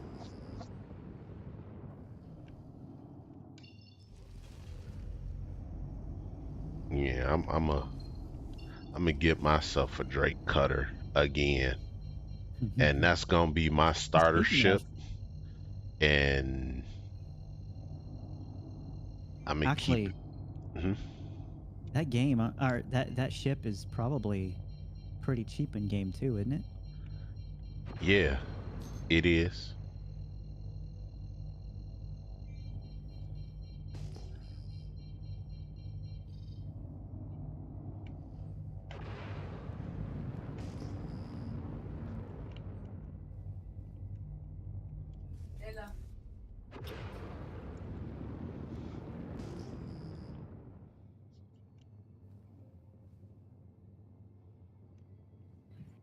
You know that Expanse game that I was playing the other day? Yeah. I'm waiting for episode 2. Man, so remember, I don't know if you heard me when I was doing it, but I was a little worried that they were gonna demonetize it because of the theme song. They totally demonetized it. They did? Yeah. Why? Because Like, why do the they theme song, demonetize certain games? Like, the people theme play song. games on YouTube. If you play any sort of music that's copyrighted, it doesn't like Oh, that. YouTube doesn't like that. The And game is copyrighted. The characters are copyrighted. The environment in the game is copyrighted. the music specifically is what YouTube doesn't like for whatever reason. YouTube what's the doesn't Goodness. like music from the gore game? either, man. YouTube doesn't like gore either. If you got what they consider excessive amount of gore, like I would never be able to play Dead Space on here and it actually be like stay monetized. They would demonetize it because of the gore. But they got YouTube videos of people crashing, shooting each other. Yeah, like, yeah. like, Well, there's things they miss. There's things they miss, and for whatever reason, it doesn't get demonetized. Like some people play Dead Space all the way through, and they don't get demonetized. It all depends on the automatic system that they have in place that's mm. meant to sift through all that stuff. So, yeah, I mean, it's not perfect. Well, I'm not partner yet, so I'm gonna play the hell out of Dead Space, and I'm gonna stream it. Do it, man. Do it. I'm gonna Well, get it. I'm gonna get it out the way. there's a lot of games that have come out recently that Mhm. in the settings they have like a streamer mode or something like that where it takes Yeah. all the copyrighted songs out of it and it replaces it with like royalty free stuff, or it just turns off the music altogether. So Yeah. See, yeah, that's messed up, man. It's like people make games and then they put their atmosphere into the game, and it's the music that sets the tone of the game. It sets the pace, it yeah. sets the mood. It's like, without, like, what are they gonna do, make games with no sound? That's so boring and Well, what unclimactic, anticlimactic. what companies are doing is, I mean, the reason why this is an issue is because the Expanse theme song is the same theme song from the show, and that's where the copyright comes from. But most games that aren't borrowing the music from something else that's well known and Mm, putting it in the game, most games are original, so that music is not copyrighted because it's not owned by, like, let's say Universal, for instance, or something like that. mm. you know it's owned by the company itself. So when you play, most of the time you're safe when you play a Mm, game. mm. It's just, this is weird because it's the same theme song as the TV show, and it's the TV show is owned by a studio, and But the people that made the game, are they in association with the people that made the show in any kind of way? Because I'm pretty the sure that they game, had to get rights to make the game. they have the rights to it, but I don't have the rights to play that on the Oh, stream. So Even though it's part of the game. they got yeah, the yeah. rights to be able to use it in their game because it's meant to be the prequel to the TV show. So they needed to get the rights to that song specifically. But So, I would okay, need the so rights if you was to myself. play the game, you would have to turn the music off. Yes, which I can do. I could probably do that and it'd be fine. But it sucks, right? Yeah. And I could also get in contact with whatever studio owns the theme song, and I could probably pay like $400 Hmm. to get the rights to it, or not the rights to it, but the license to be able to use it. Mm. So, Joe, if you get Yeah, the that's license, crazy. It's like, yeah, that's crazy. Yeah, That's but most of weird. the time, you don't got to worry about that. do you still have to contact YouTube to let them know you got the license? You would put something in the description, I believe. Okay. It would be like a thing that you can copy and paste, and what would happen is the system I don't know what it does, but there's some way to be able to verify it, that the system would use to verify if you have the license or not. And if they do put a copyright claim on your video, you can dispute that and say, "Hey, look at my license," and send them the license, and they would be able to correct it. Mm-hmm.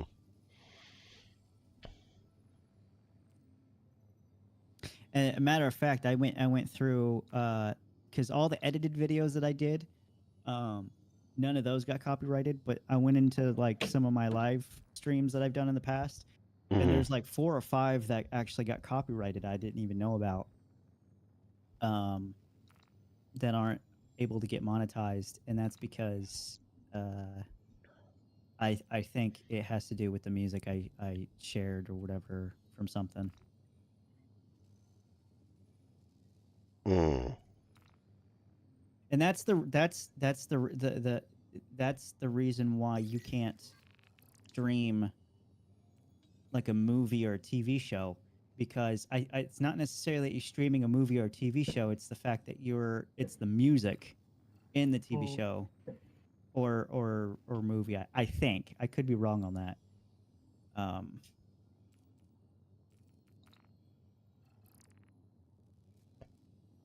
Okay. Hmm. See, that's what's confusing me. Like, say you're playing a movie that you paid for. No, You not necessarily. you bought, you know, No, it's your own personal content that you paid for. no, not necessarily. I could have just ripped it off the internet. You know, or what if you know, if you're so let's say you have a streaming service, you can't just start streaming all the movies that you got off of there Yeah, yeah, onto, yeah. No, you I'm not know. talking about that. I'm talking about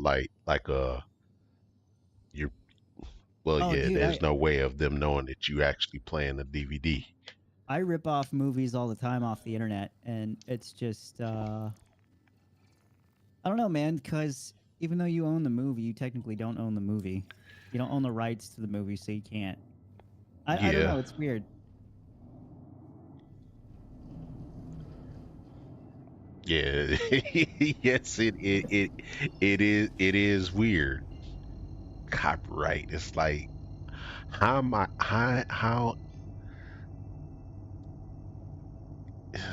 why am I in will be in trouble for a copyright violation when I bought a copy of Well, the well, movie? you're not in trouble. So you can make all the videos you want and get all the Hmm. copyright claims that you want. It's just not going to get monetized. That's it. Yeah.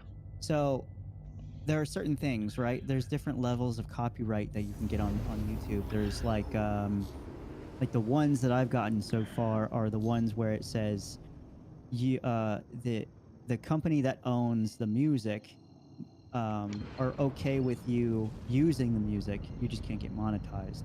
And then Yeah. there's one copyright that's partial monetization, where I think it's allowed to be monetized, but I think that monetization goes towards it automatically goes to the company and not you. Yeah. And then you get into like the strike Yeah. territory, where if you Right. if you get 3 strikes, then you get demonetized. So that's a big deal. But yeah, man, it's a whole song and dance that you gotta fucking play with YouTube, Yeah. and Yeah. that's why I have a subscription to that Artlist.io website for royalty-free music. And that's all great and stuff, but 99% of the times royalty-free music sucks. Like, it's not good. You know, and that website that I have a subscription to, they have some really good, they're the only website I've seen that actually has like really, really good music that I really Hmm. like. But still, I have to sit there for like 2 hours sifting through all the bad ones to get to the good ones. Mm.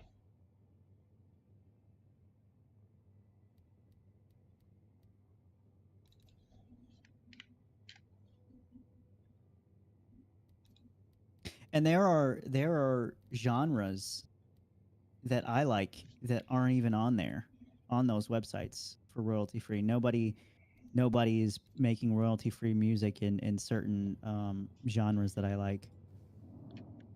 So I can't even think of playing those genres, just for the Mm. simple fact that I can't even, So like the music I choose is mostly like what I think everybody else would like because it's like the most common types of genres, which I'm cool with because it's like I mostly go with like sci-fi space themed, things that would fit with Star Citizen. Mm-hmm. But if I wanted anything else, it's nothing that I care for, Yeah. because they pick like poppy songs that I don't really care about. Um,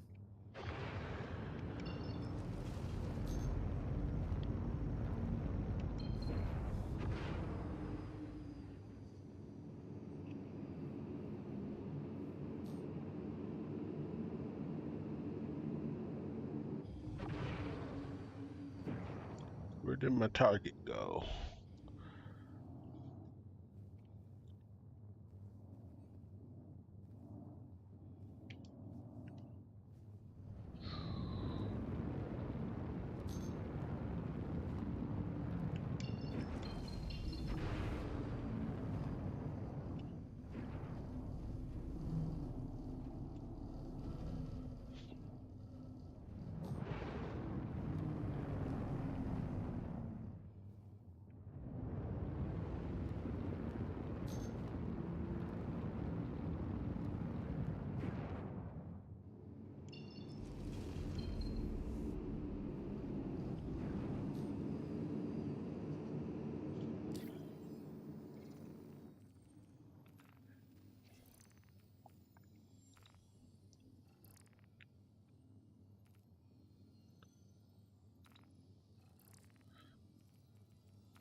When you ready to get back into the Wildlands, Joe?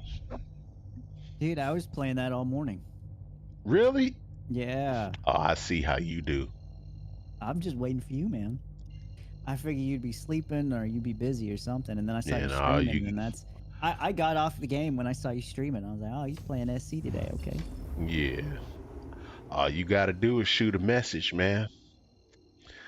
I I get try the to I try to wait until it's a little bit later, so because I figured most people are probably busy during the first half of the day.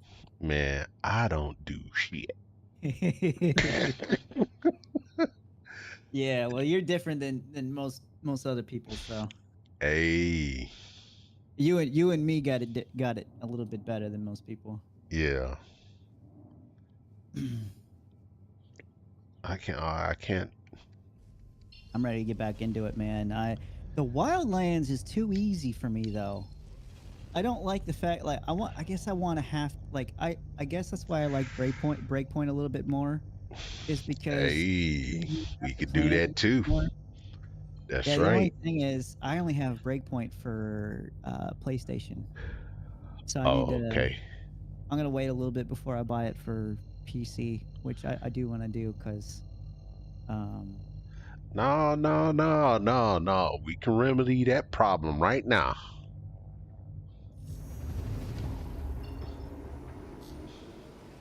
Yeah, man. We can fix that. We we can how fix so? that. Come on, brother. Hey.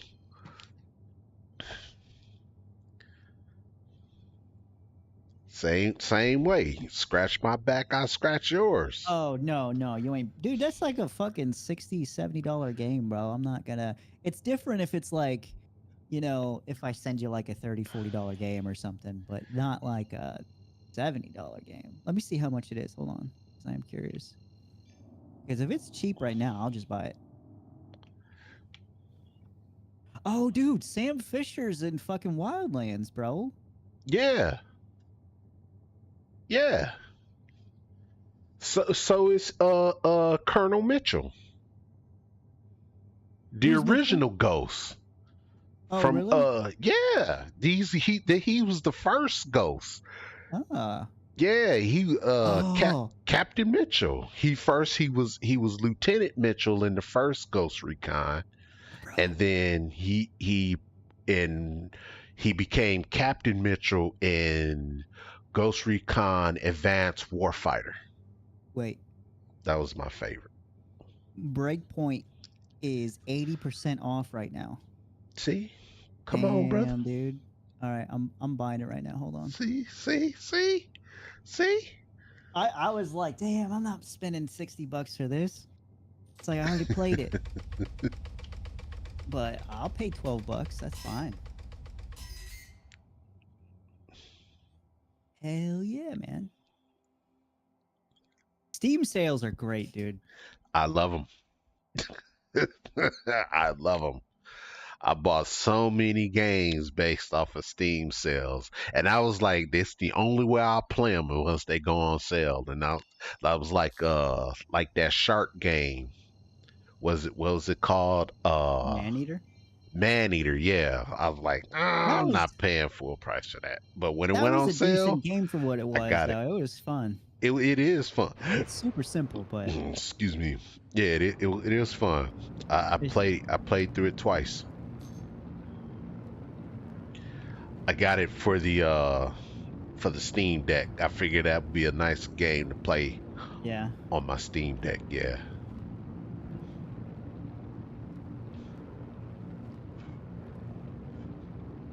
It is the perfect game when you're on an airplane, right? Because you Yeah. in the air, but you're playing a game that you're in the water, in the sea. It's like a real You're not trying to play. conundrum on the brain. You're not crashing in Microsoft Flight Simulator. Right. that would send me through the roof. Like, nope, we ain't messing with this one. We're not touching this one.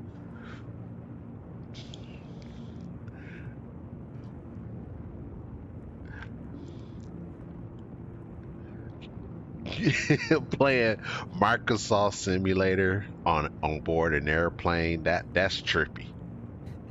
That will be definitely trippy. I'm like, damn, is this what the pilot's got to do? I'm like, Hey, bro, if he flinches and this thing, like, I don't know, if something happened, like, I don't know, dude. Yeah. I would just be overthinking it then. And then you know the person sitting next to you watching you play it, right? And he see you purposefully crash the airplane. That is, yeah. That would be bad.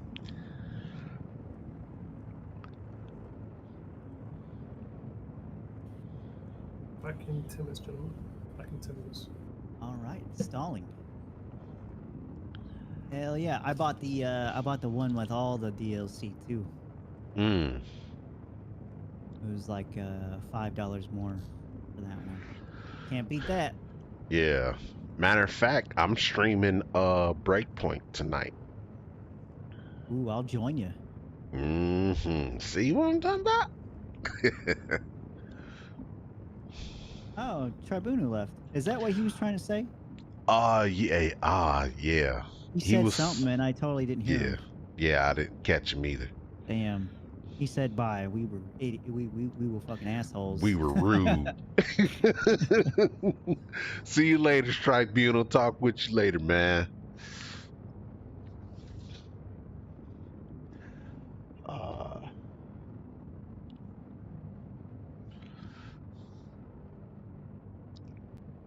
Oh, he said he'd be back in a bit. Okay. Oh, okay. Yeah, he probably got to deal with them chillins I'm or glad eat I don't got dinner. kids. Yeah, man, I love my freedom. I do. I do. I really do. I really do, And, you know, man. people with kids, they always argue like, "No, you still got freedom. You just got to do this, that, this, that, and this and that, and this and that. You got to pay for this. You got to do this. You got to drop them off here. You got to fucking."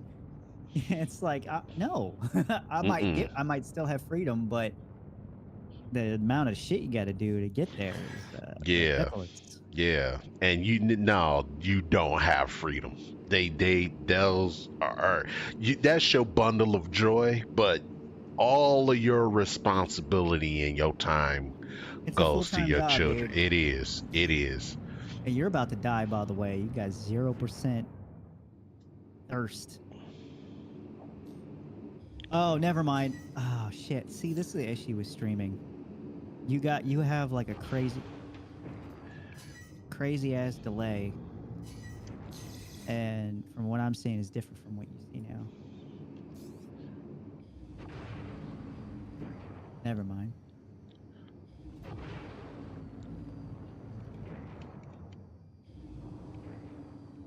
Oh, you know what? Damn. I forgot to set my decouple. That's my whole stream consists of me doing this. Doing what? And to keep messing around with the keybinds. Yeah, you gotta do that before the stream. I know.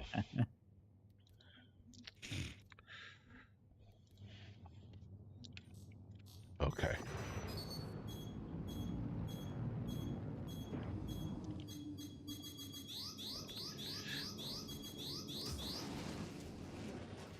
Let's see. He's shooting at me already.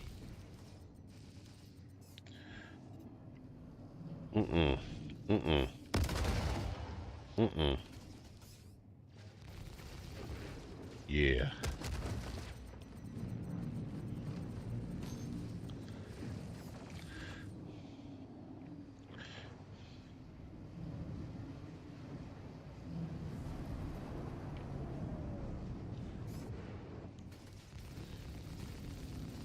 I bet you they done shot my wing off. Oh.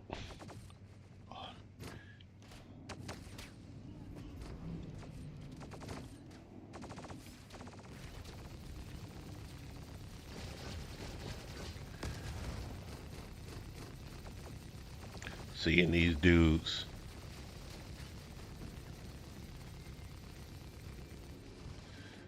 That's crazy.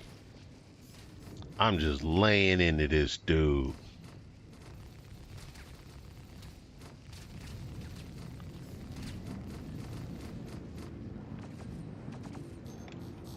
Yeah, man, shit's fucked up.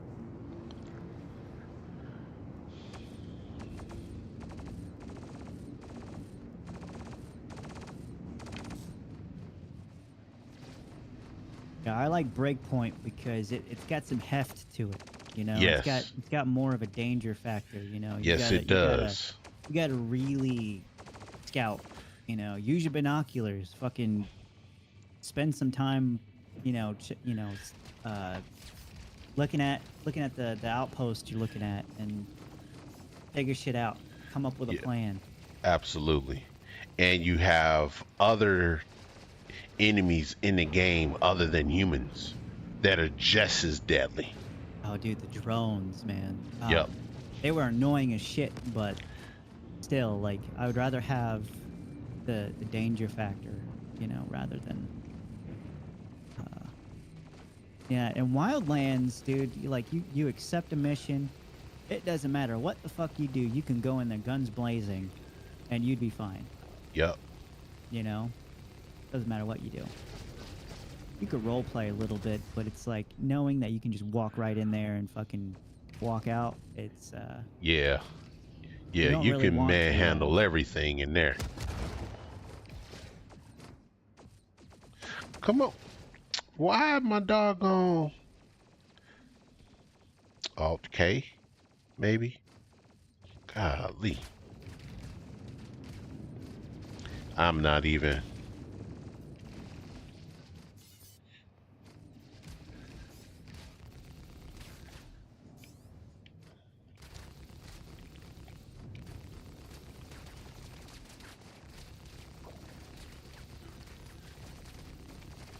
Got major torque imbalance.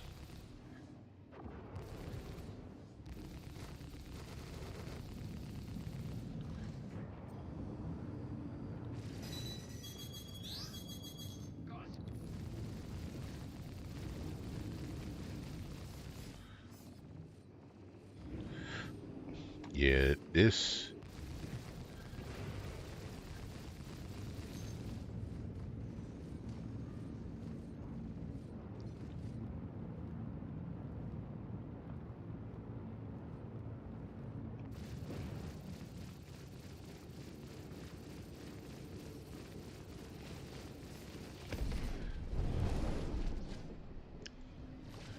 Mm-hmm.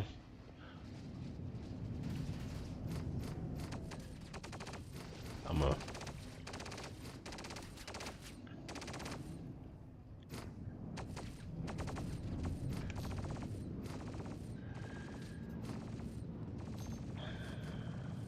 The heck out of here.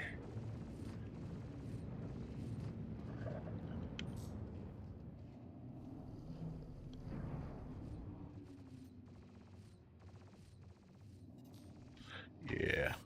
Yeah. I'm getting ready to shoot back at you. Yeah. Yeah. An Avenger. Hell out of here.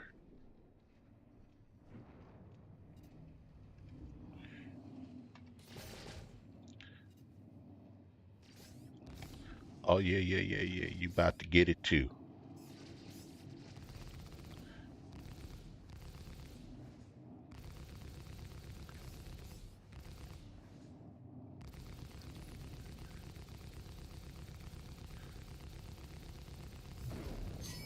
Yeah.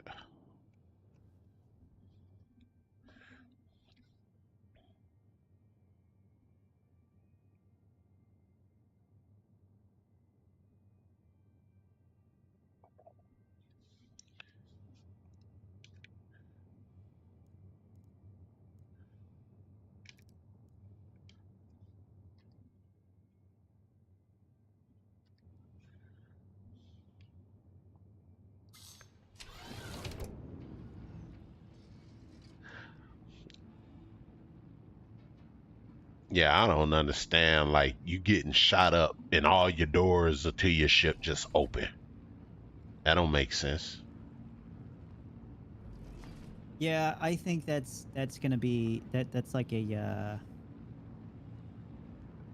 I actually don't know. I like to think that maybe that's just a workaround that's CIG has to let you board somehow, but I think if you want to do that, there should be two different ways to be able to do it in the future if you want to actually board a ship. Either you have a ship that forcefully boards, Mm-hmm. or you have to have some sort of like computer that's able to hack. Yeah. At least do some sort of, maybe like hacking the doors open is like a basic function that a lot of ships could have. Mm-hmm. Maybe you pay for like a nice like a basic computer on your ship can do that. And you have to hack it open. Or you could use your cutter tool, because I think you used to be able to use your cutter tool to open doors. So Mm. maybe there's three options. You either use your cutter tool, you can hack into them, or you could forcefully board like with the Legionnaire. And then the Vandal, they actually have ships that pierce through your ship to board. Yes. I forgot what they're called. Yes. Like, it's like a giant knife that just But like it's like a drill that. it looks like a nail. Like Yeah. it Like, fucking yeah. nails through, and then It's yeah. got a bunch of spears and spikes and teeth that just it latches on, and then it perfectly cuts open a hole, and then it moves it to the side, and then troops are inside of it. Yeah, I've seen that before. It reminds me of Halo. How they forcefully board the ship. They Yeah. just ram right into the side of it, and then it gets access to the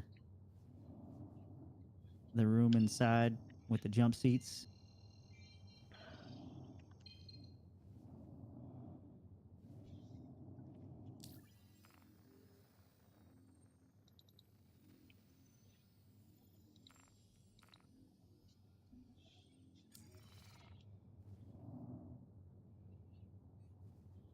Good old Halo. You never can go wrong with a good game of Halo.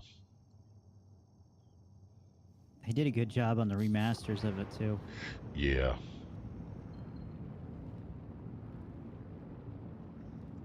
Because if they never remastered it, I would never go back and play it again. Probably.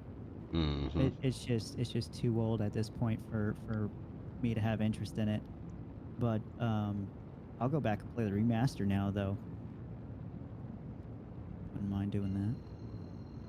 Yeah, I got the Master Chief Master Edition.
Okay.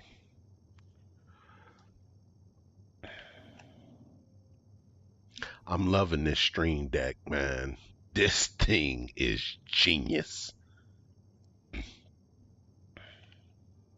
One day you should be able to play Star Citizen on that thing with no issue. Oh, dude, you know what? That's That it. makes me realize Starfield. You're probably going to be able to play Starfield on that thing with relatively no issues. Hopefully, Yeah. that Yeah, would be a Todd great Howard thing. said that they're gonna look into that in the future. Did they really? Yeah. That's good. Is good.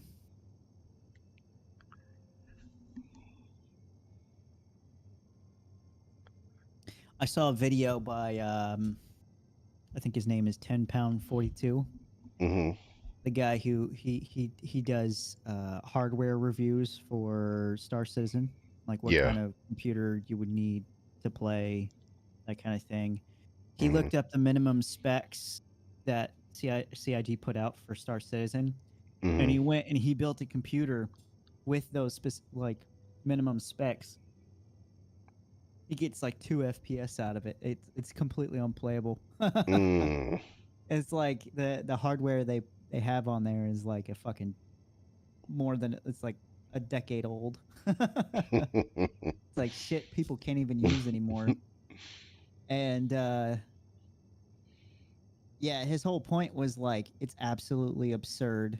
Their minimum specs need to be like updated Hmm. because it's a complete lie. Like cuz there's going to be there's people that do that where they look, maybe they don't have a PC yet and then they look at Star Citizen and go, "This is the game I want.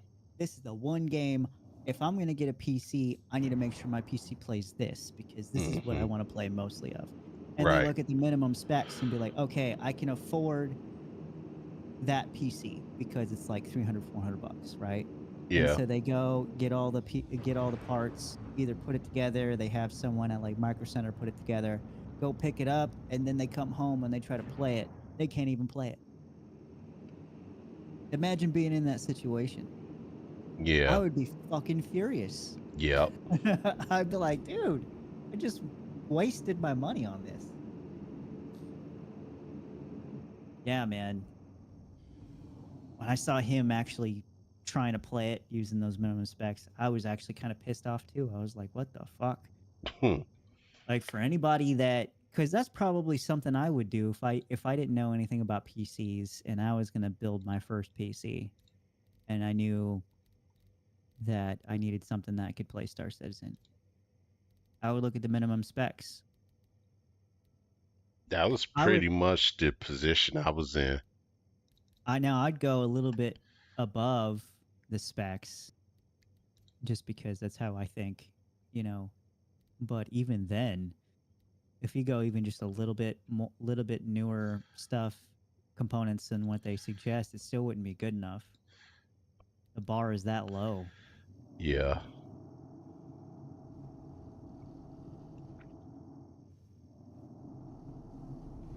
Yeah, if they're gonna update anything, I know they don't like to fucking go through their website and update anything at all, but that's like the one thing they need to go in. It's easy, you know. Hmm. Take some 10 minutes to go in there and find some decent components and put them there as a minimum. Honestly, they should be having the minimum specs be pretty high with all the bugs and everything that you could encounter. Like even with the first PC I ever had, Hmm.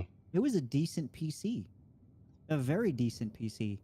It had a little bit of older components in it, but it was able to run all the newest games on Ultra for what it was, and it couldn't play Star Citizen worth shit. It was Mm. terrible experience. So, and that was with like an i7.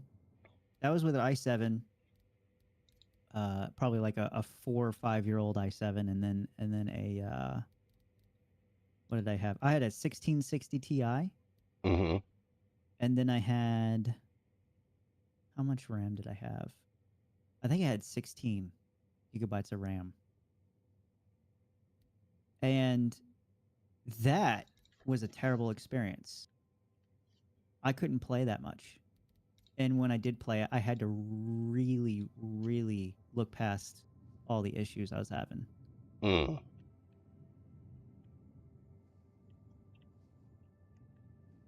The stuttering, the frame rate, everything was just god awful.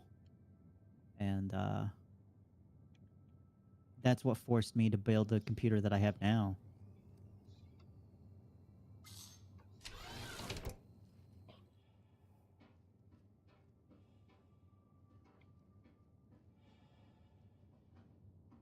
But I think the plan behind it, I think it's kind of like a marketing. It's almost like a little marketing scam. Is that I think what a lot of these studios do is they figure what's what is the lowest end hardware that'll let you just log into the game. You know, Hmm. if you can walk around a little bit in the game, then that's considered playable. Because Right. I think what they're trying to do is they're trying to um, get as much game sales as they could possibly squeeze out of it. Because Mm. think about it, with if they put the bar high for uh, the It'd be components out that of you reach need. for people to they just wouldn't even bother just Yeah, to most cause people the wouldn't. Yeah, most people wouldn't buy it because yep. most people out there have budget builds that Yep. really can't do much. And they can only upgrade their computer every Hmm. 3 to 4 or 5 years. Yeah, So they if have to that. get as good as they can get. Some people they build like their dream PC like 10 years ago, you know, Hmm. and for the time it's great, Yep. but then somewhere in between that time, a lot of new components or hardware come out, and then the next gen stuff comes out, next gen Hmm. games come out, and all of a Yep. sudden your PC can't handle it no more, and those Right. people don't have the money to upgrade, you know. Yeah, I'm sure that's what's going to happen with my $5,000 PC that I have now. I'm sure in the next 7, 8 years from now, I won't be able to play shit. Hmm. Get up, dude.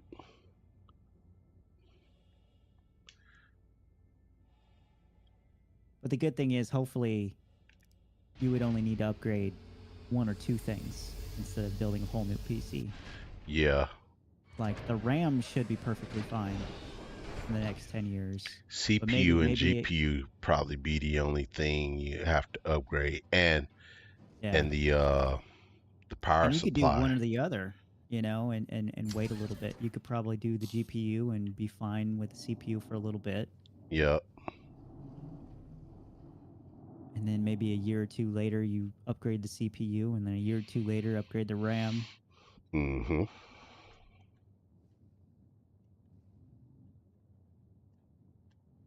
This is what I do, Joe. I find me an asteroid floating out here at Yellow and hide on the dark side of it. They'll sit at the table, drink my water, eat my dinner, count my eddies, count my money. You see, they're making hollow asteroids Yeah. to be able to fly into and do things. Yeah, I've been excited for that. 'Cause there's the Dying Star had asteroids in it. There was hollow, and you can fly through them, and you can lead the Vandal down through there, and they'll crash and stuff. I want to be able to make like a makeshift base there, you know. Yeah.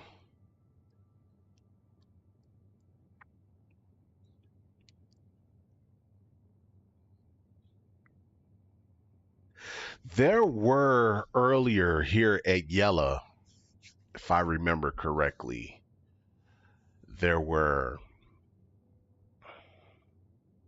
big rocks that had holes in them that we used to fly through and land. And they were pretty massive too. They were all clumped up together, kind of like how Grimhex is, but they were much bigger. And you can fly down in between them. And they had different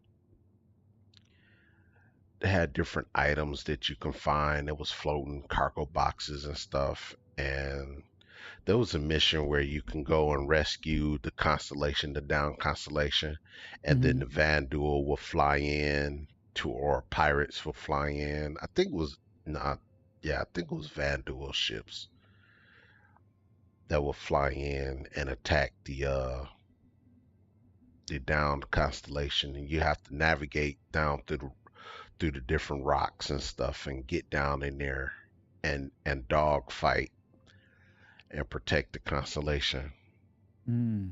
Okay. Yeah.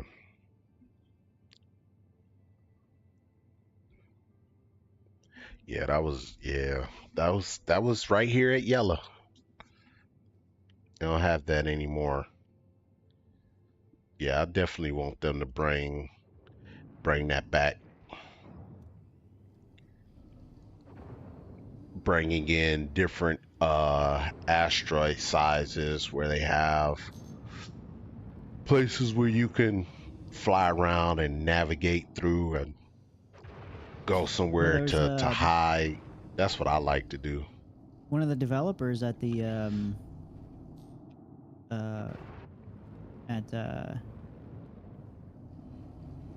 at one of the recent events, they said that was a feature that they're really excited about that's coming out here soon.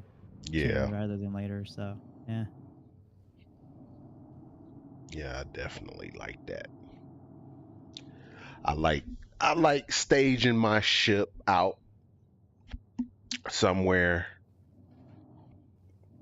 patrolling an area, then come back to base of operations.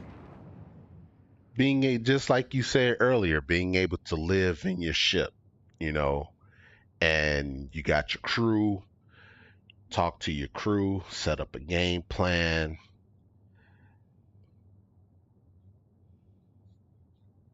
Then you have your sector that you control, that you patrol.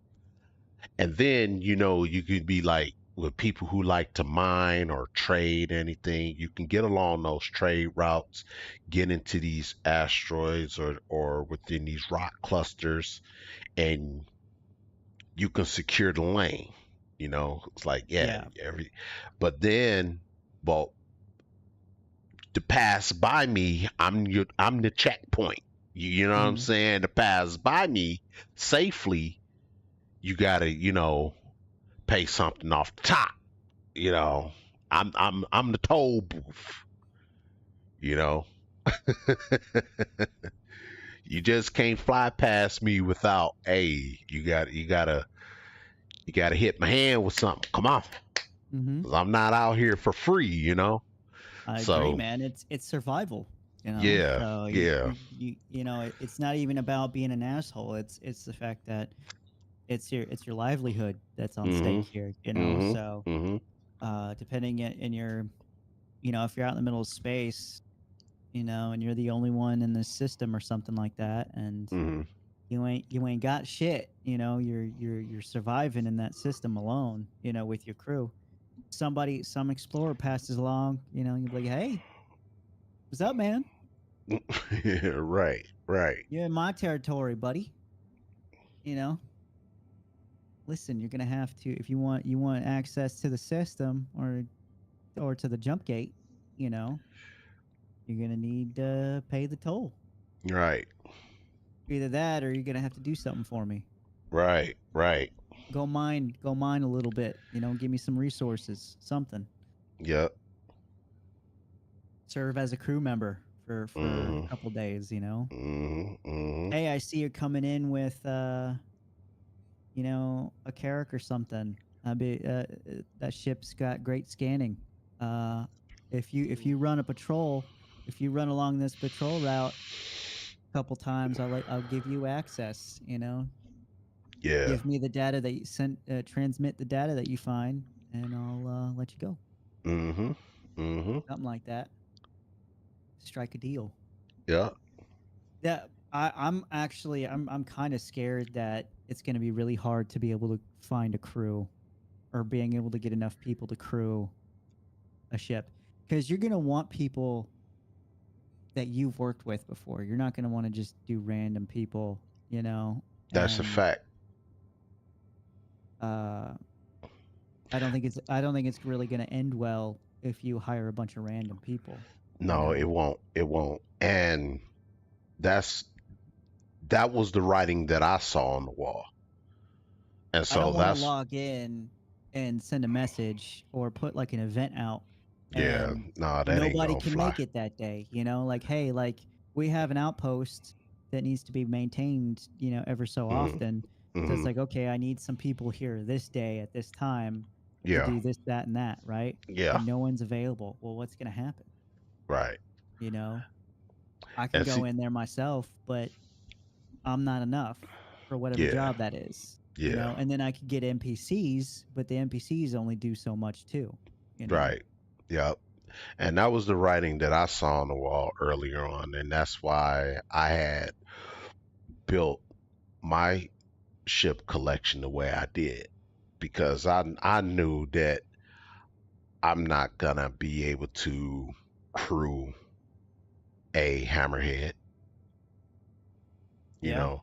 So that's why I stuck with ships that I know that at least me and one other person can operate. You know what I mean? Mm-hmm. And so that's why I didn't really go for the Galaxy. I wanted the Polaris. I still want the Polaris that bad, but it's What are you gonna do with a torpedo ship, though? nothing, nothing. Unless you work for somebody or you're a part of an org The that where you're protecting somebody, That's the your only way. friends. That's the only way. It's like if I was part of a much larger organization. That's the only way you could do it. You have to be a part of a very large organization in order for to justify having those types of ships. Well, not And even that. It could be an org consisting of 3 or 4 ships, you know, 3 or 4 crews, yeah, and you protect an explorer ship or yeah, something. yeah, Maybe you're protecting an org that can only man an Orion. The Orion sits in an atmosphere of a planet, mm, and they don't have anything else. They might have an Odyssey or something else there. Maybe a couple yeah, other ships that they might need. Maybe some yeah, SRVs, but yeah, they only have enough crew for that Orion, and maybe like a mm, ground team. mm, And they need you. They need to temporarily hire you mm, for certain days. You come in, make some mm, patrols around the planet. mm. Yeah, see, that's what I planned. That was my gameplay, Hmm. was fighter escort. When I was a member to Atlas Defense, that was the role that I trained as.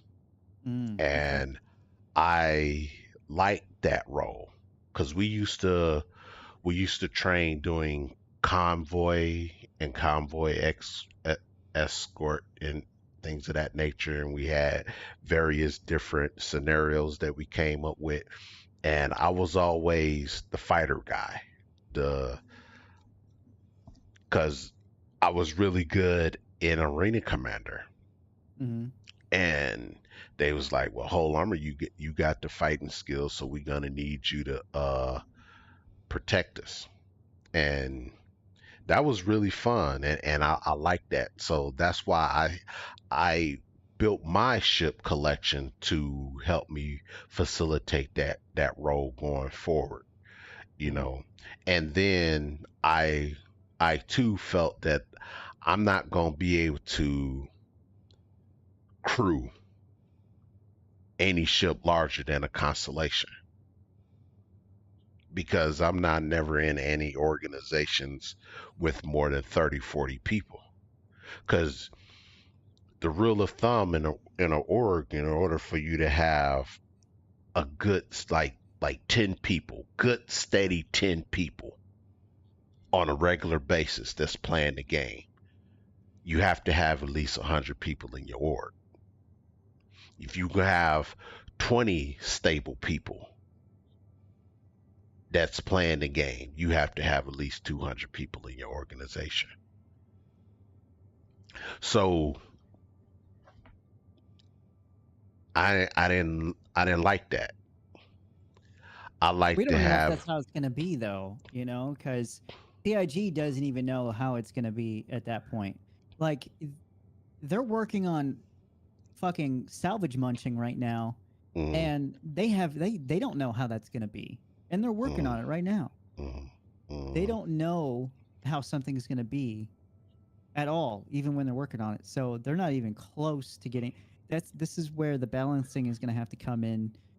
Where as they piece together this game and slowly mm, get things in, once they finally get to that point where they can start worrying about crews and yeah. AI and blades and this and that and how that's all going to work together, they're really, really going to have to sit there and but they're not going to figure it out until it's right in the moment. Yeah. And I think, I think, um, what you're going to need, like the needs of the ship or your outpost or your hangar or whatever it is in the game, the needs of upkeep and all that kind of stuff and to run it is going to be completely different from what we're thinking of right now. You know, I don't think Hmm. it's going to be quite what we are thinking of. I think it's going to be different.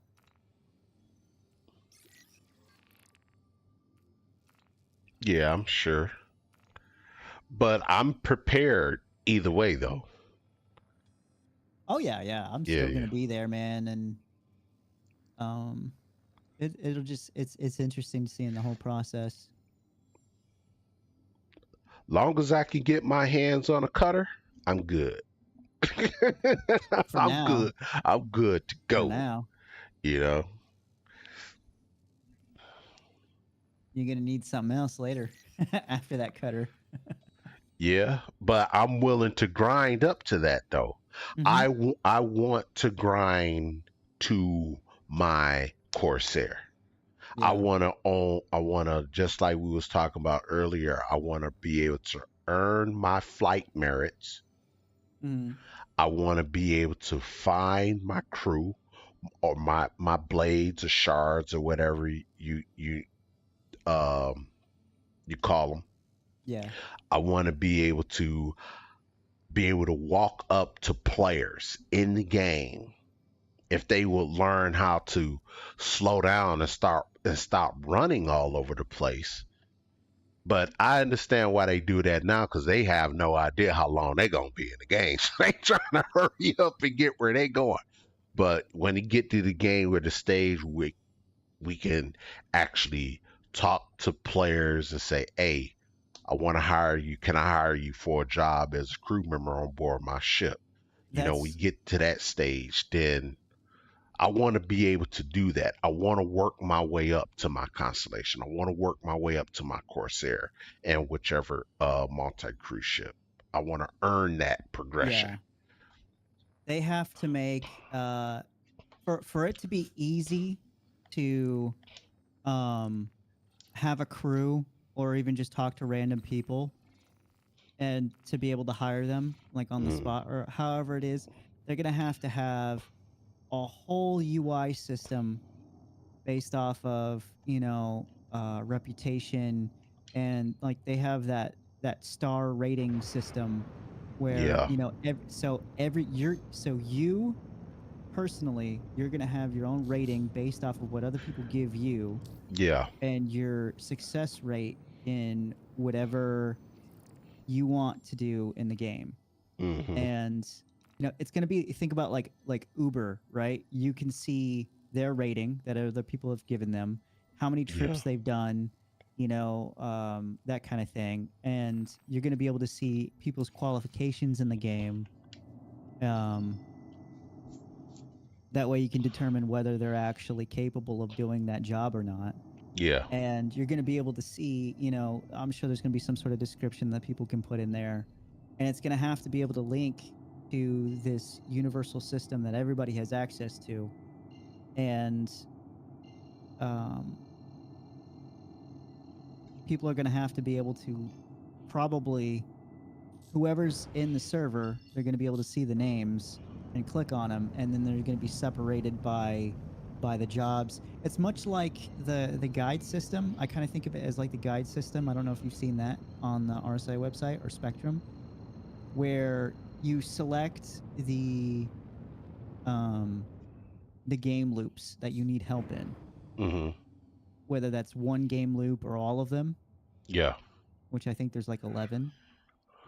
You select the ones that you need help in, and then they show you the guides that are qualified to help you, and it shows which ones they are qualified to help you in.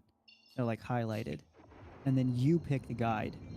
I would think that it's going to be similar to something like that, just a little yeah, bit more user friendly and yeah, easier to access, where you'd pick your guy and then probably send him a message and be like, hey, are you interested in this job? You would have maybe like the beacon system that we currently have, where you can determine what the job would entail, and then maybe send them, they would have to completely rework the comm system too, to make hmm, it to where it's easier to talk to people, because most people right now, they have no idea how to talk to people in game. right. It's not user friendly at all.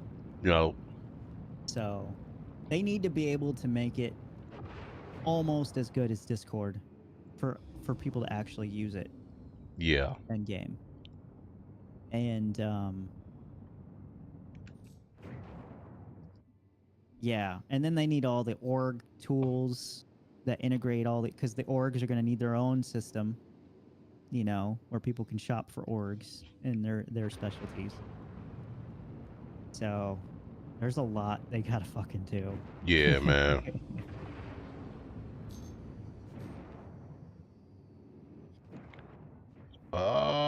Somebody got blown up.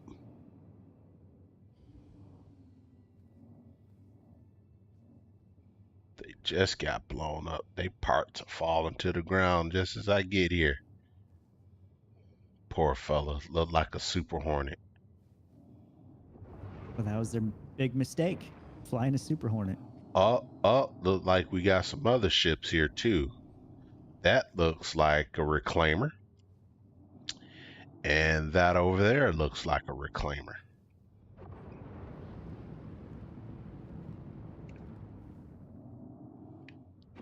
You mind sharing your screen on Discord? Oh yeah. The stream is just too off for what we're talking about, because you could be talking about something and then I have no idea what you're doing. Yeah, there we go. So this looks like the other half of the reclaimer. Yep. So you got the front half. And you got the rear over here.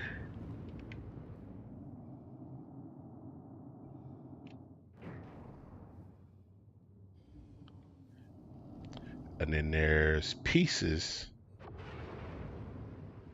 of a Super Hornet right here.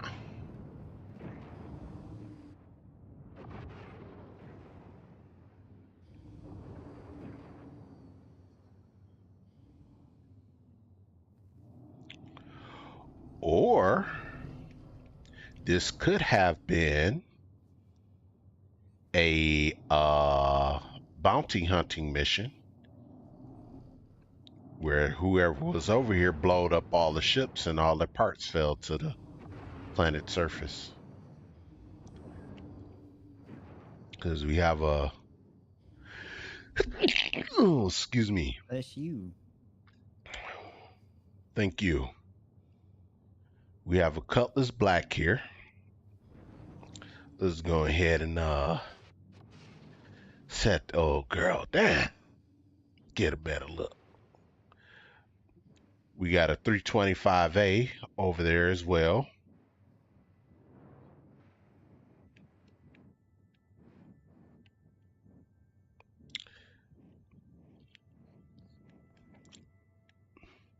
That's where I started, in the 325A. It's not a bad ship.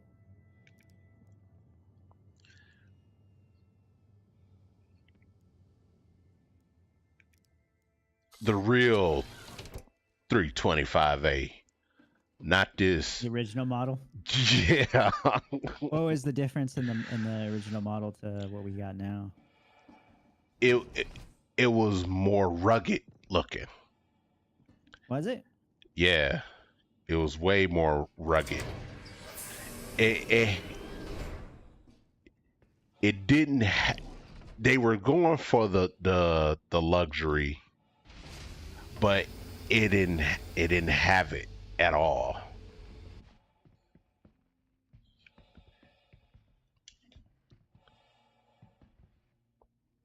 I know a lot. There were some people recently that on Spectrum, they were saying that they really wanted they missed the old Cutlass model, and I've seen the old Cutlass. It looks terrible. It was horrible. It was ugly. It was so narrow going in. Yeah.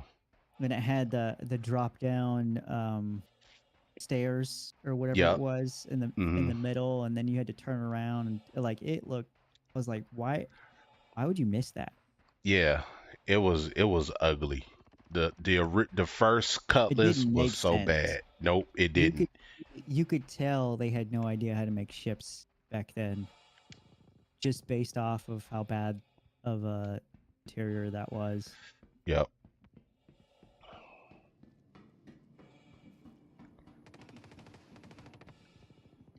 Because every time they would do the the ship reviews and stuff like that, they was always questioning, well, if this is the ramp to the ship, how do we get cargo on this thing?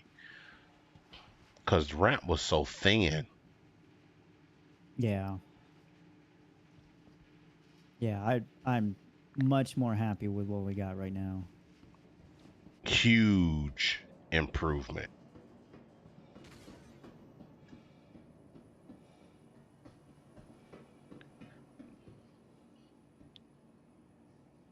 Yeah, man.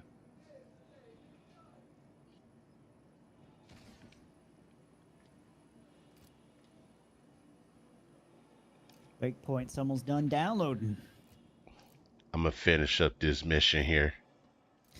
I'm glad there's a lot of DLC that came out because I beat it quite quick after it came out, before like any DLC came out for it, and it gives me some new stuff to play. So I'm pretty excited.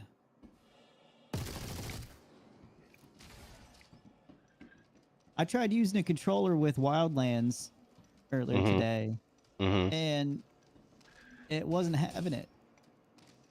I couldn't. No, man. The axes, or however you say it, for the sticks were all fucked up, and no matter what I did, it wouldn't fix it. And I even went in and tried to like remap some stuff, and didn't work. And it just the Xbox controller is straight plugged in default stuff. The character just would not want to move correctly. So I don't know what the hell's going on with it. You use a controller with it, right? Yes. You just use, what kind of controller you use for it? The Xbox controller. And you just plug that bitch in and it works, huh? Yes, sir. Man, Plug and play. what the fuck? I got 2 of them. Why am I having issues? Damn. Maybe it has something to do with what USB port you plug it into, maybe? It could. I was actually using a USB hub. That could be it. But, I mean, wouldn't that really be it, though? I don't know. Well, maybe there's like a... Maybe plugging in a USB hub, maybe it adds delay or lag to the inputs. Yeah.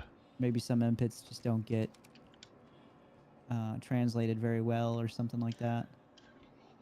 I'll try that. I didn't even really like think of that, but that might do something.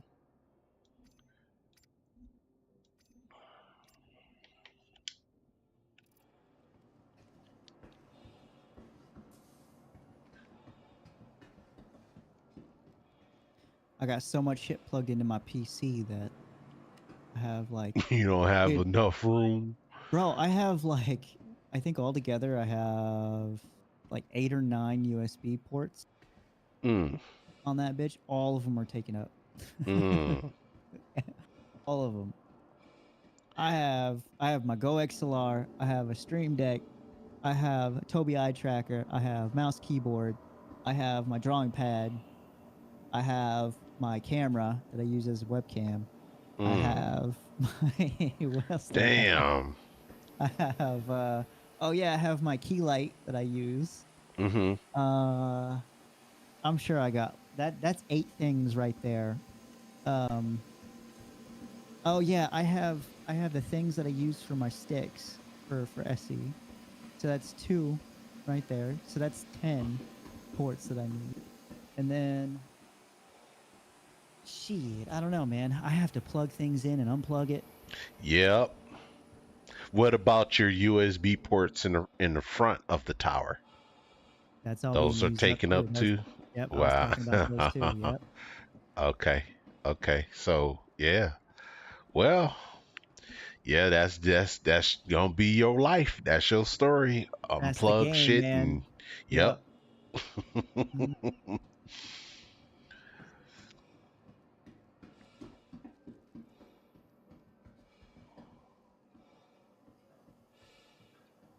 So I got 3 of these dudes I need to find.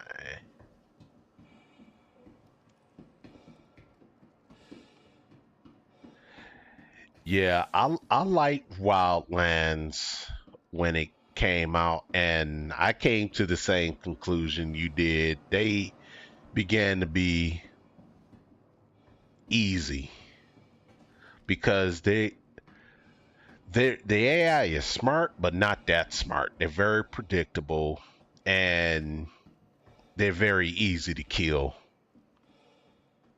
One of the changes I really liked was that I've noticed. I'm sure there's more too. I can't think of at the moment, but I didn't like how in Wildlands you can take a helicopter and fly it over like a base or a compound, Mm, and nobody notices, and you could just sit there and like you know uh, highlight everybody that's mm. there, and nobody even notices you're being suspicious around their compound. But in Breakpoint, they'll actually see you, so you have to like stay at a distance and land Yep. far away, and then you got the whole drone thing that's in play where they also got the drones flying around that you got to avoid, and uh yeah, it was actually hard to scout out compounds, or not say hard but harder.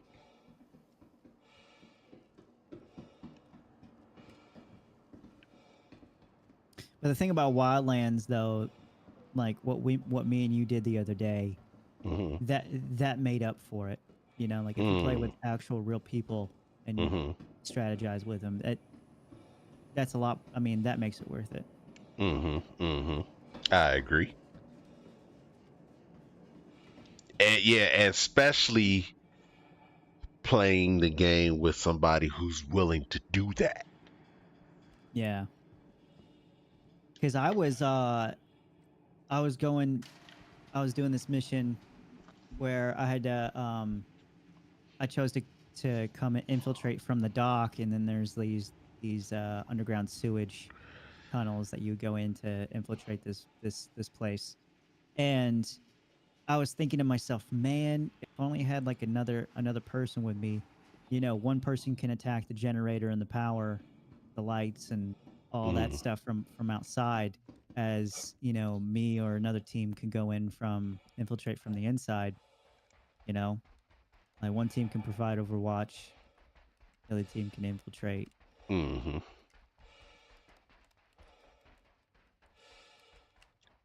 Yeah, man. Some of the homies that I was playing Breakpoint with, I was trying to get them to operate like that. And just It's like, like, no, straight through the front door. I don't care if yeah, it's anybody like, sees me. come on, man. And then it's like, if you're gonna shoot, at least let somebody know you're gonna shoot. And then when you shoot at an enemy, don't miss. They always It happens. miss. Missing happens, right? But yeah, like at least try. It's not. You know what? At least in Wildlands, it's it's you really have to try to miss. Kind of. That's Yeah. how I feel it. Like I miss sometimes, but then you got a No, little bit to don't get me correct wrong. it. I But don't mind the missing. I don't mind the missing. it's the I, not I trying part. mind when you take it upon yourself to shoot and you don't tell me and you miss. Ah, Now, okay. So it's the communication. right. Okay. Now, if you say, hey, I'm going to take out such and such, I'm like, okay, all right, I'm going to wait, and you shoot and you miss. Yeah. Okay, I can live with that Well, because now I know how to prepare. But if they would shoot and miss and don't say nothing, they and you just wouldn't go know on it. what's going on, and you'd be like, "Wait a minute, why is the alarm Why are going off?" y'all? Yeah, like what the hell? How did y'all get detected? Who got detected? I was like, Because if man. they communicate with you when it happens, you can circumvent that. Like, okay, change of plans. Let's move around to the left, or let's back off. Let's give them some time to cool off a little bit. Yeah, yeah, yeah. Instead, you're in there. I'm like, all right, I'm gonna go ahead and charge in. You go ahead and take your shots or whatever, and then they don't say anything, and all of a sudden everybody's on you. It's like if only they communicated, you could have backed off and not Right. died. Now he's got to go in there and try to save your ass because he got you killed. That And every God. uh-oh. Got the dog. He's on Yeah. alert. There's an ambulance driving by. That's why Mm. they're about to howl here in a minute. It's their favorite thing. You know that system when I was asking you like how do you tag targets and stuff like that? Yeah. The system you were using is the sync shot system Yes. where you could tag targets. I think it's up to 3 or 4 targets to Yeah. sync. Was that So what you was asking about? Yeah, you could actually press the button to like have everybody sync up and shoot at the same time, and Mm-hmm. I figured out how to do that. So I like that. That's what we need. Yeah. Star Citizen has that in there for the tagging system. It does? Yeah, you could tag targets. You can go 1, 2, 3, 4 for like. So if you got people in the turret, Mm-hmm. you can tag targets to like for like priority by priority. Like okay, attack number 1, you know, and then number 2, and then number 3, or depending on how many turrets you got, maybe you got a target for each one. Depending on Oh, how you yeah, want to yeah, do it. yeah. Got you.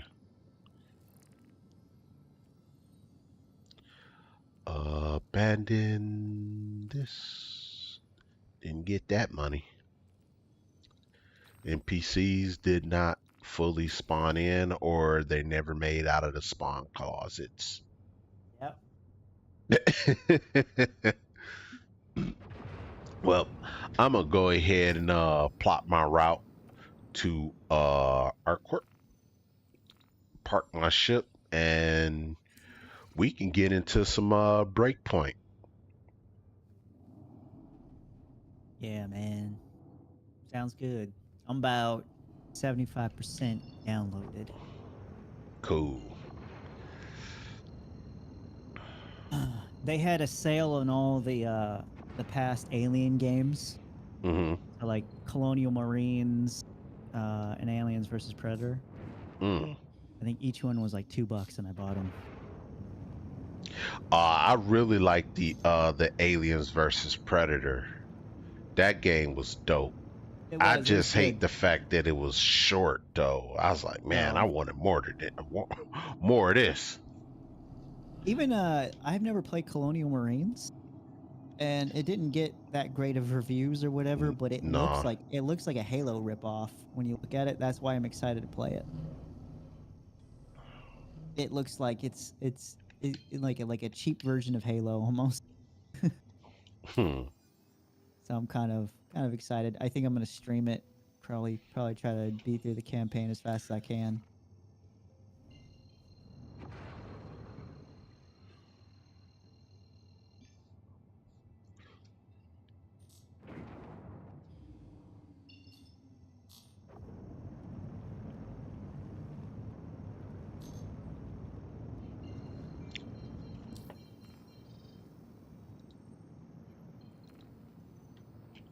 I'm gonna get out of here. I need to get something to eat real quick, and then let me know when you're switching over, and I'll join you again. Okay. I'll shoot you a message. Sounds good, man. Talk to you Okay, later. bro. All right.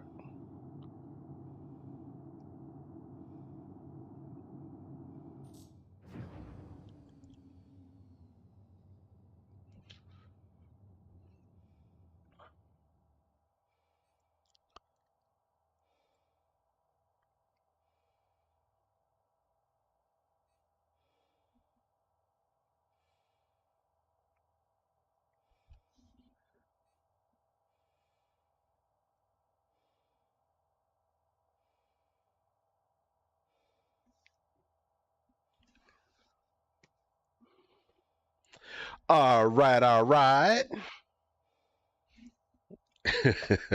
Hope everybody is relaxed, chill. Not much going on. Just messing around. Tried to do a bounty hunting mission, as y'all can see that it didn't complete. NPCs didn't spawn in properly, or they didn't make it out of the spawn closet. So I'm heading back to Arcourt. I'm gonna land my ship and take a break from Star Citizen and play some Ghost Recon Breakpoint with my homie. Uh, Hope everyone is enjoying the stream so far, or the video.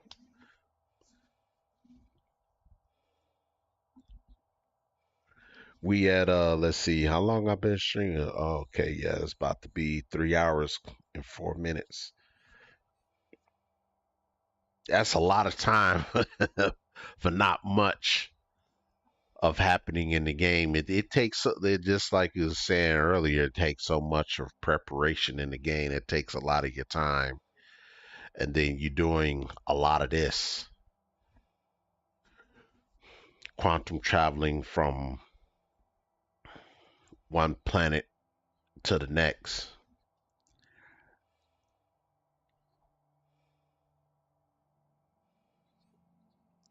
And then being in Pyro, that being a much larger system, you're definitely gonna do a lot more than this. Quantum travel is gonna be a lot longer, and it needs to be things that you can do on board your ship for to help pass the time.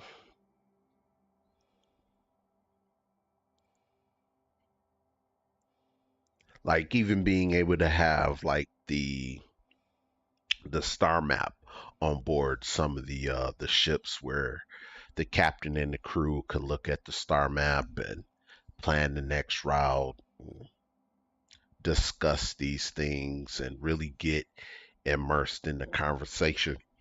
And then by the time you realize it, you've made it to your destination. Being able to walk into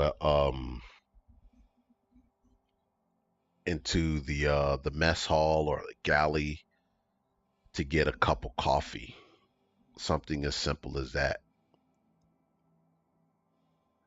or even check on your medical officer to see how things are, or your science officer to see how things are going with the research and development of some minerals that you may have found on a planet, or some form of foliage that you have found.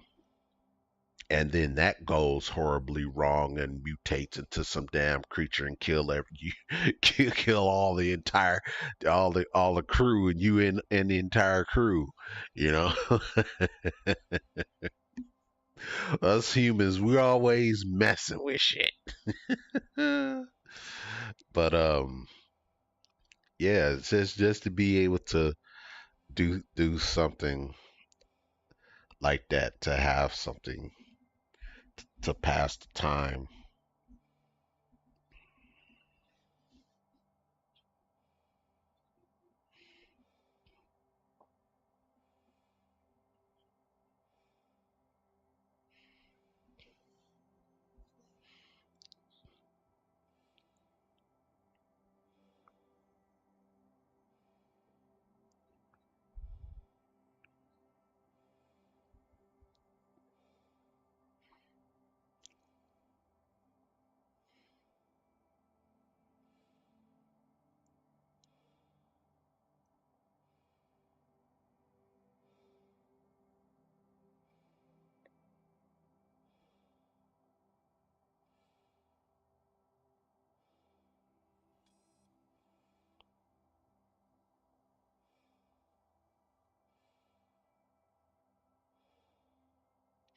All right, we have made it to the Arc Corp.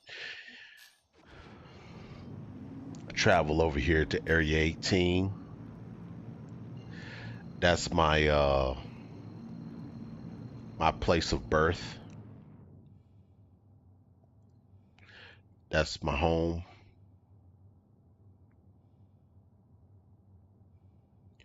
This is where my mom and my dad raised me.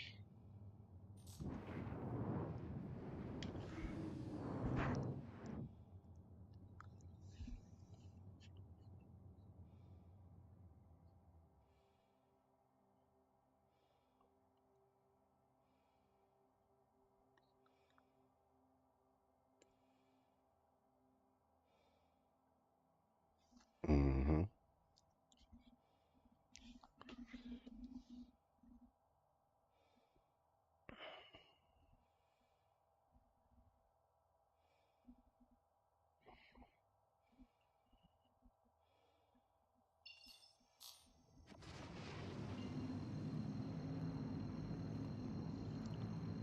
Yeah. We're upside down.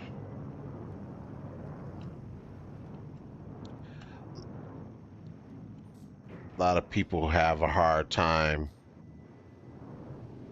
Sometimes I do as well. Have a hard time looking for the landing pad.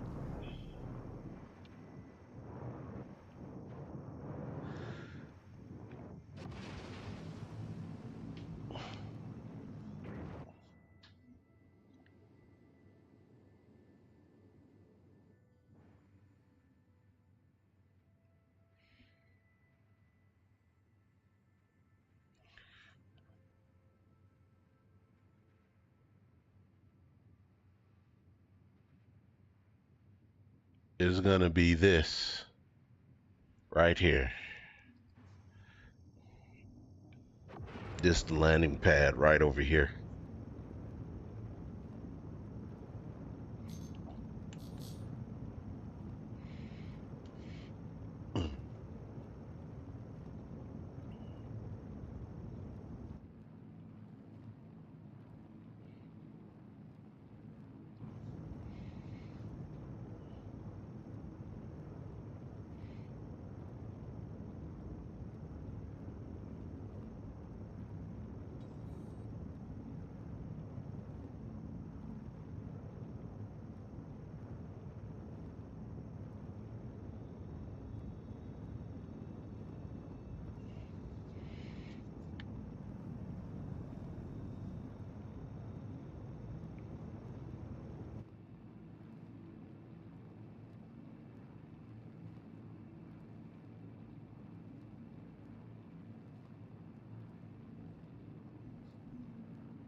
Alpha 18, this is Captain Hull Armor requesting permission for landing. Over. Please proceed to assigned landing bay. Roger that.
Hmm.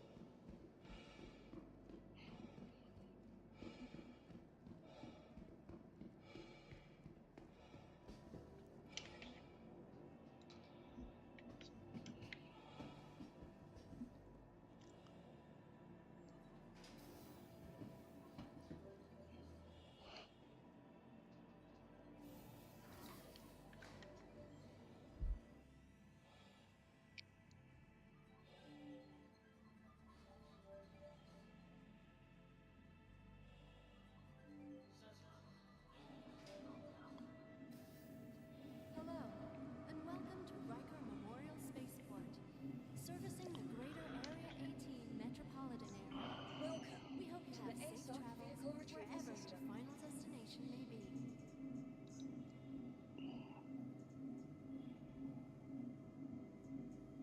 All right, all right. Let me make sure all my other ships are here too. Welcome to the aSOC vehicle retrieval system. Okay. Retrieve, Caterpillar, Corsair, Constellation Andromeda. Yep, that's all I need. That's all I want. And logistical pairing for our rental partners. Inquire today Oh how man. you can invest in making ArcCorp your new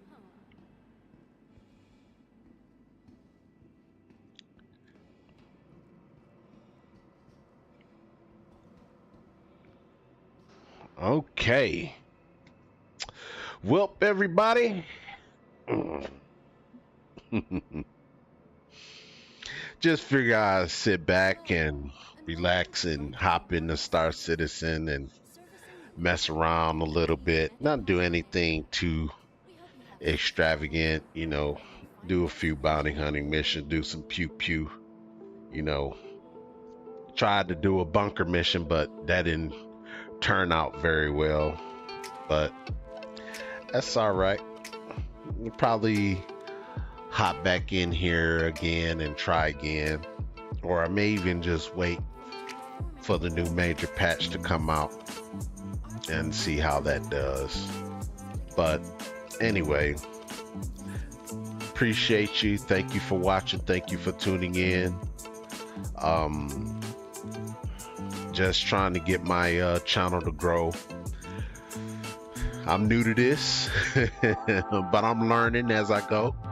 And once again, I just hope that everyone is having a wonderful day, a wonderful week, a wonderful month, and a wonderful year. This is your host, Whole Armor. Thank you for watching, and don't forget to like, share, and subscribe, and I will see you on the flip side. Peace. Let's go, Tribunal, let's go. Yeah, welcome back, brother, welcome back.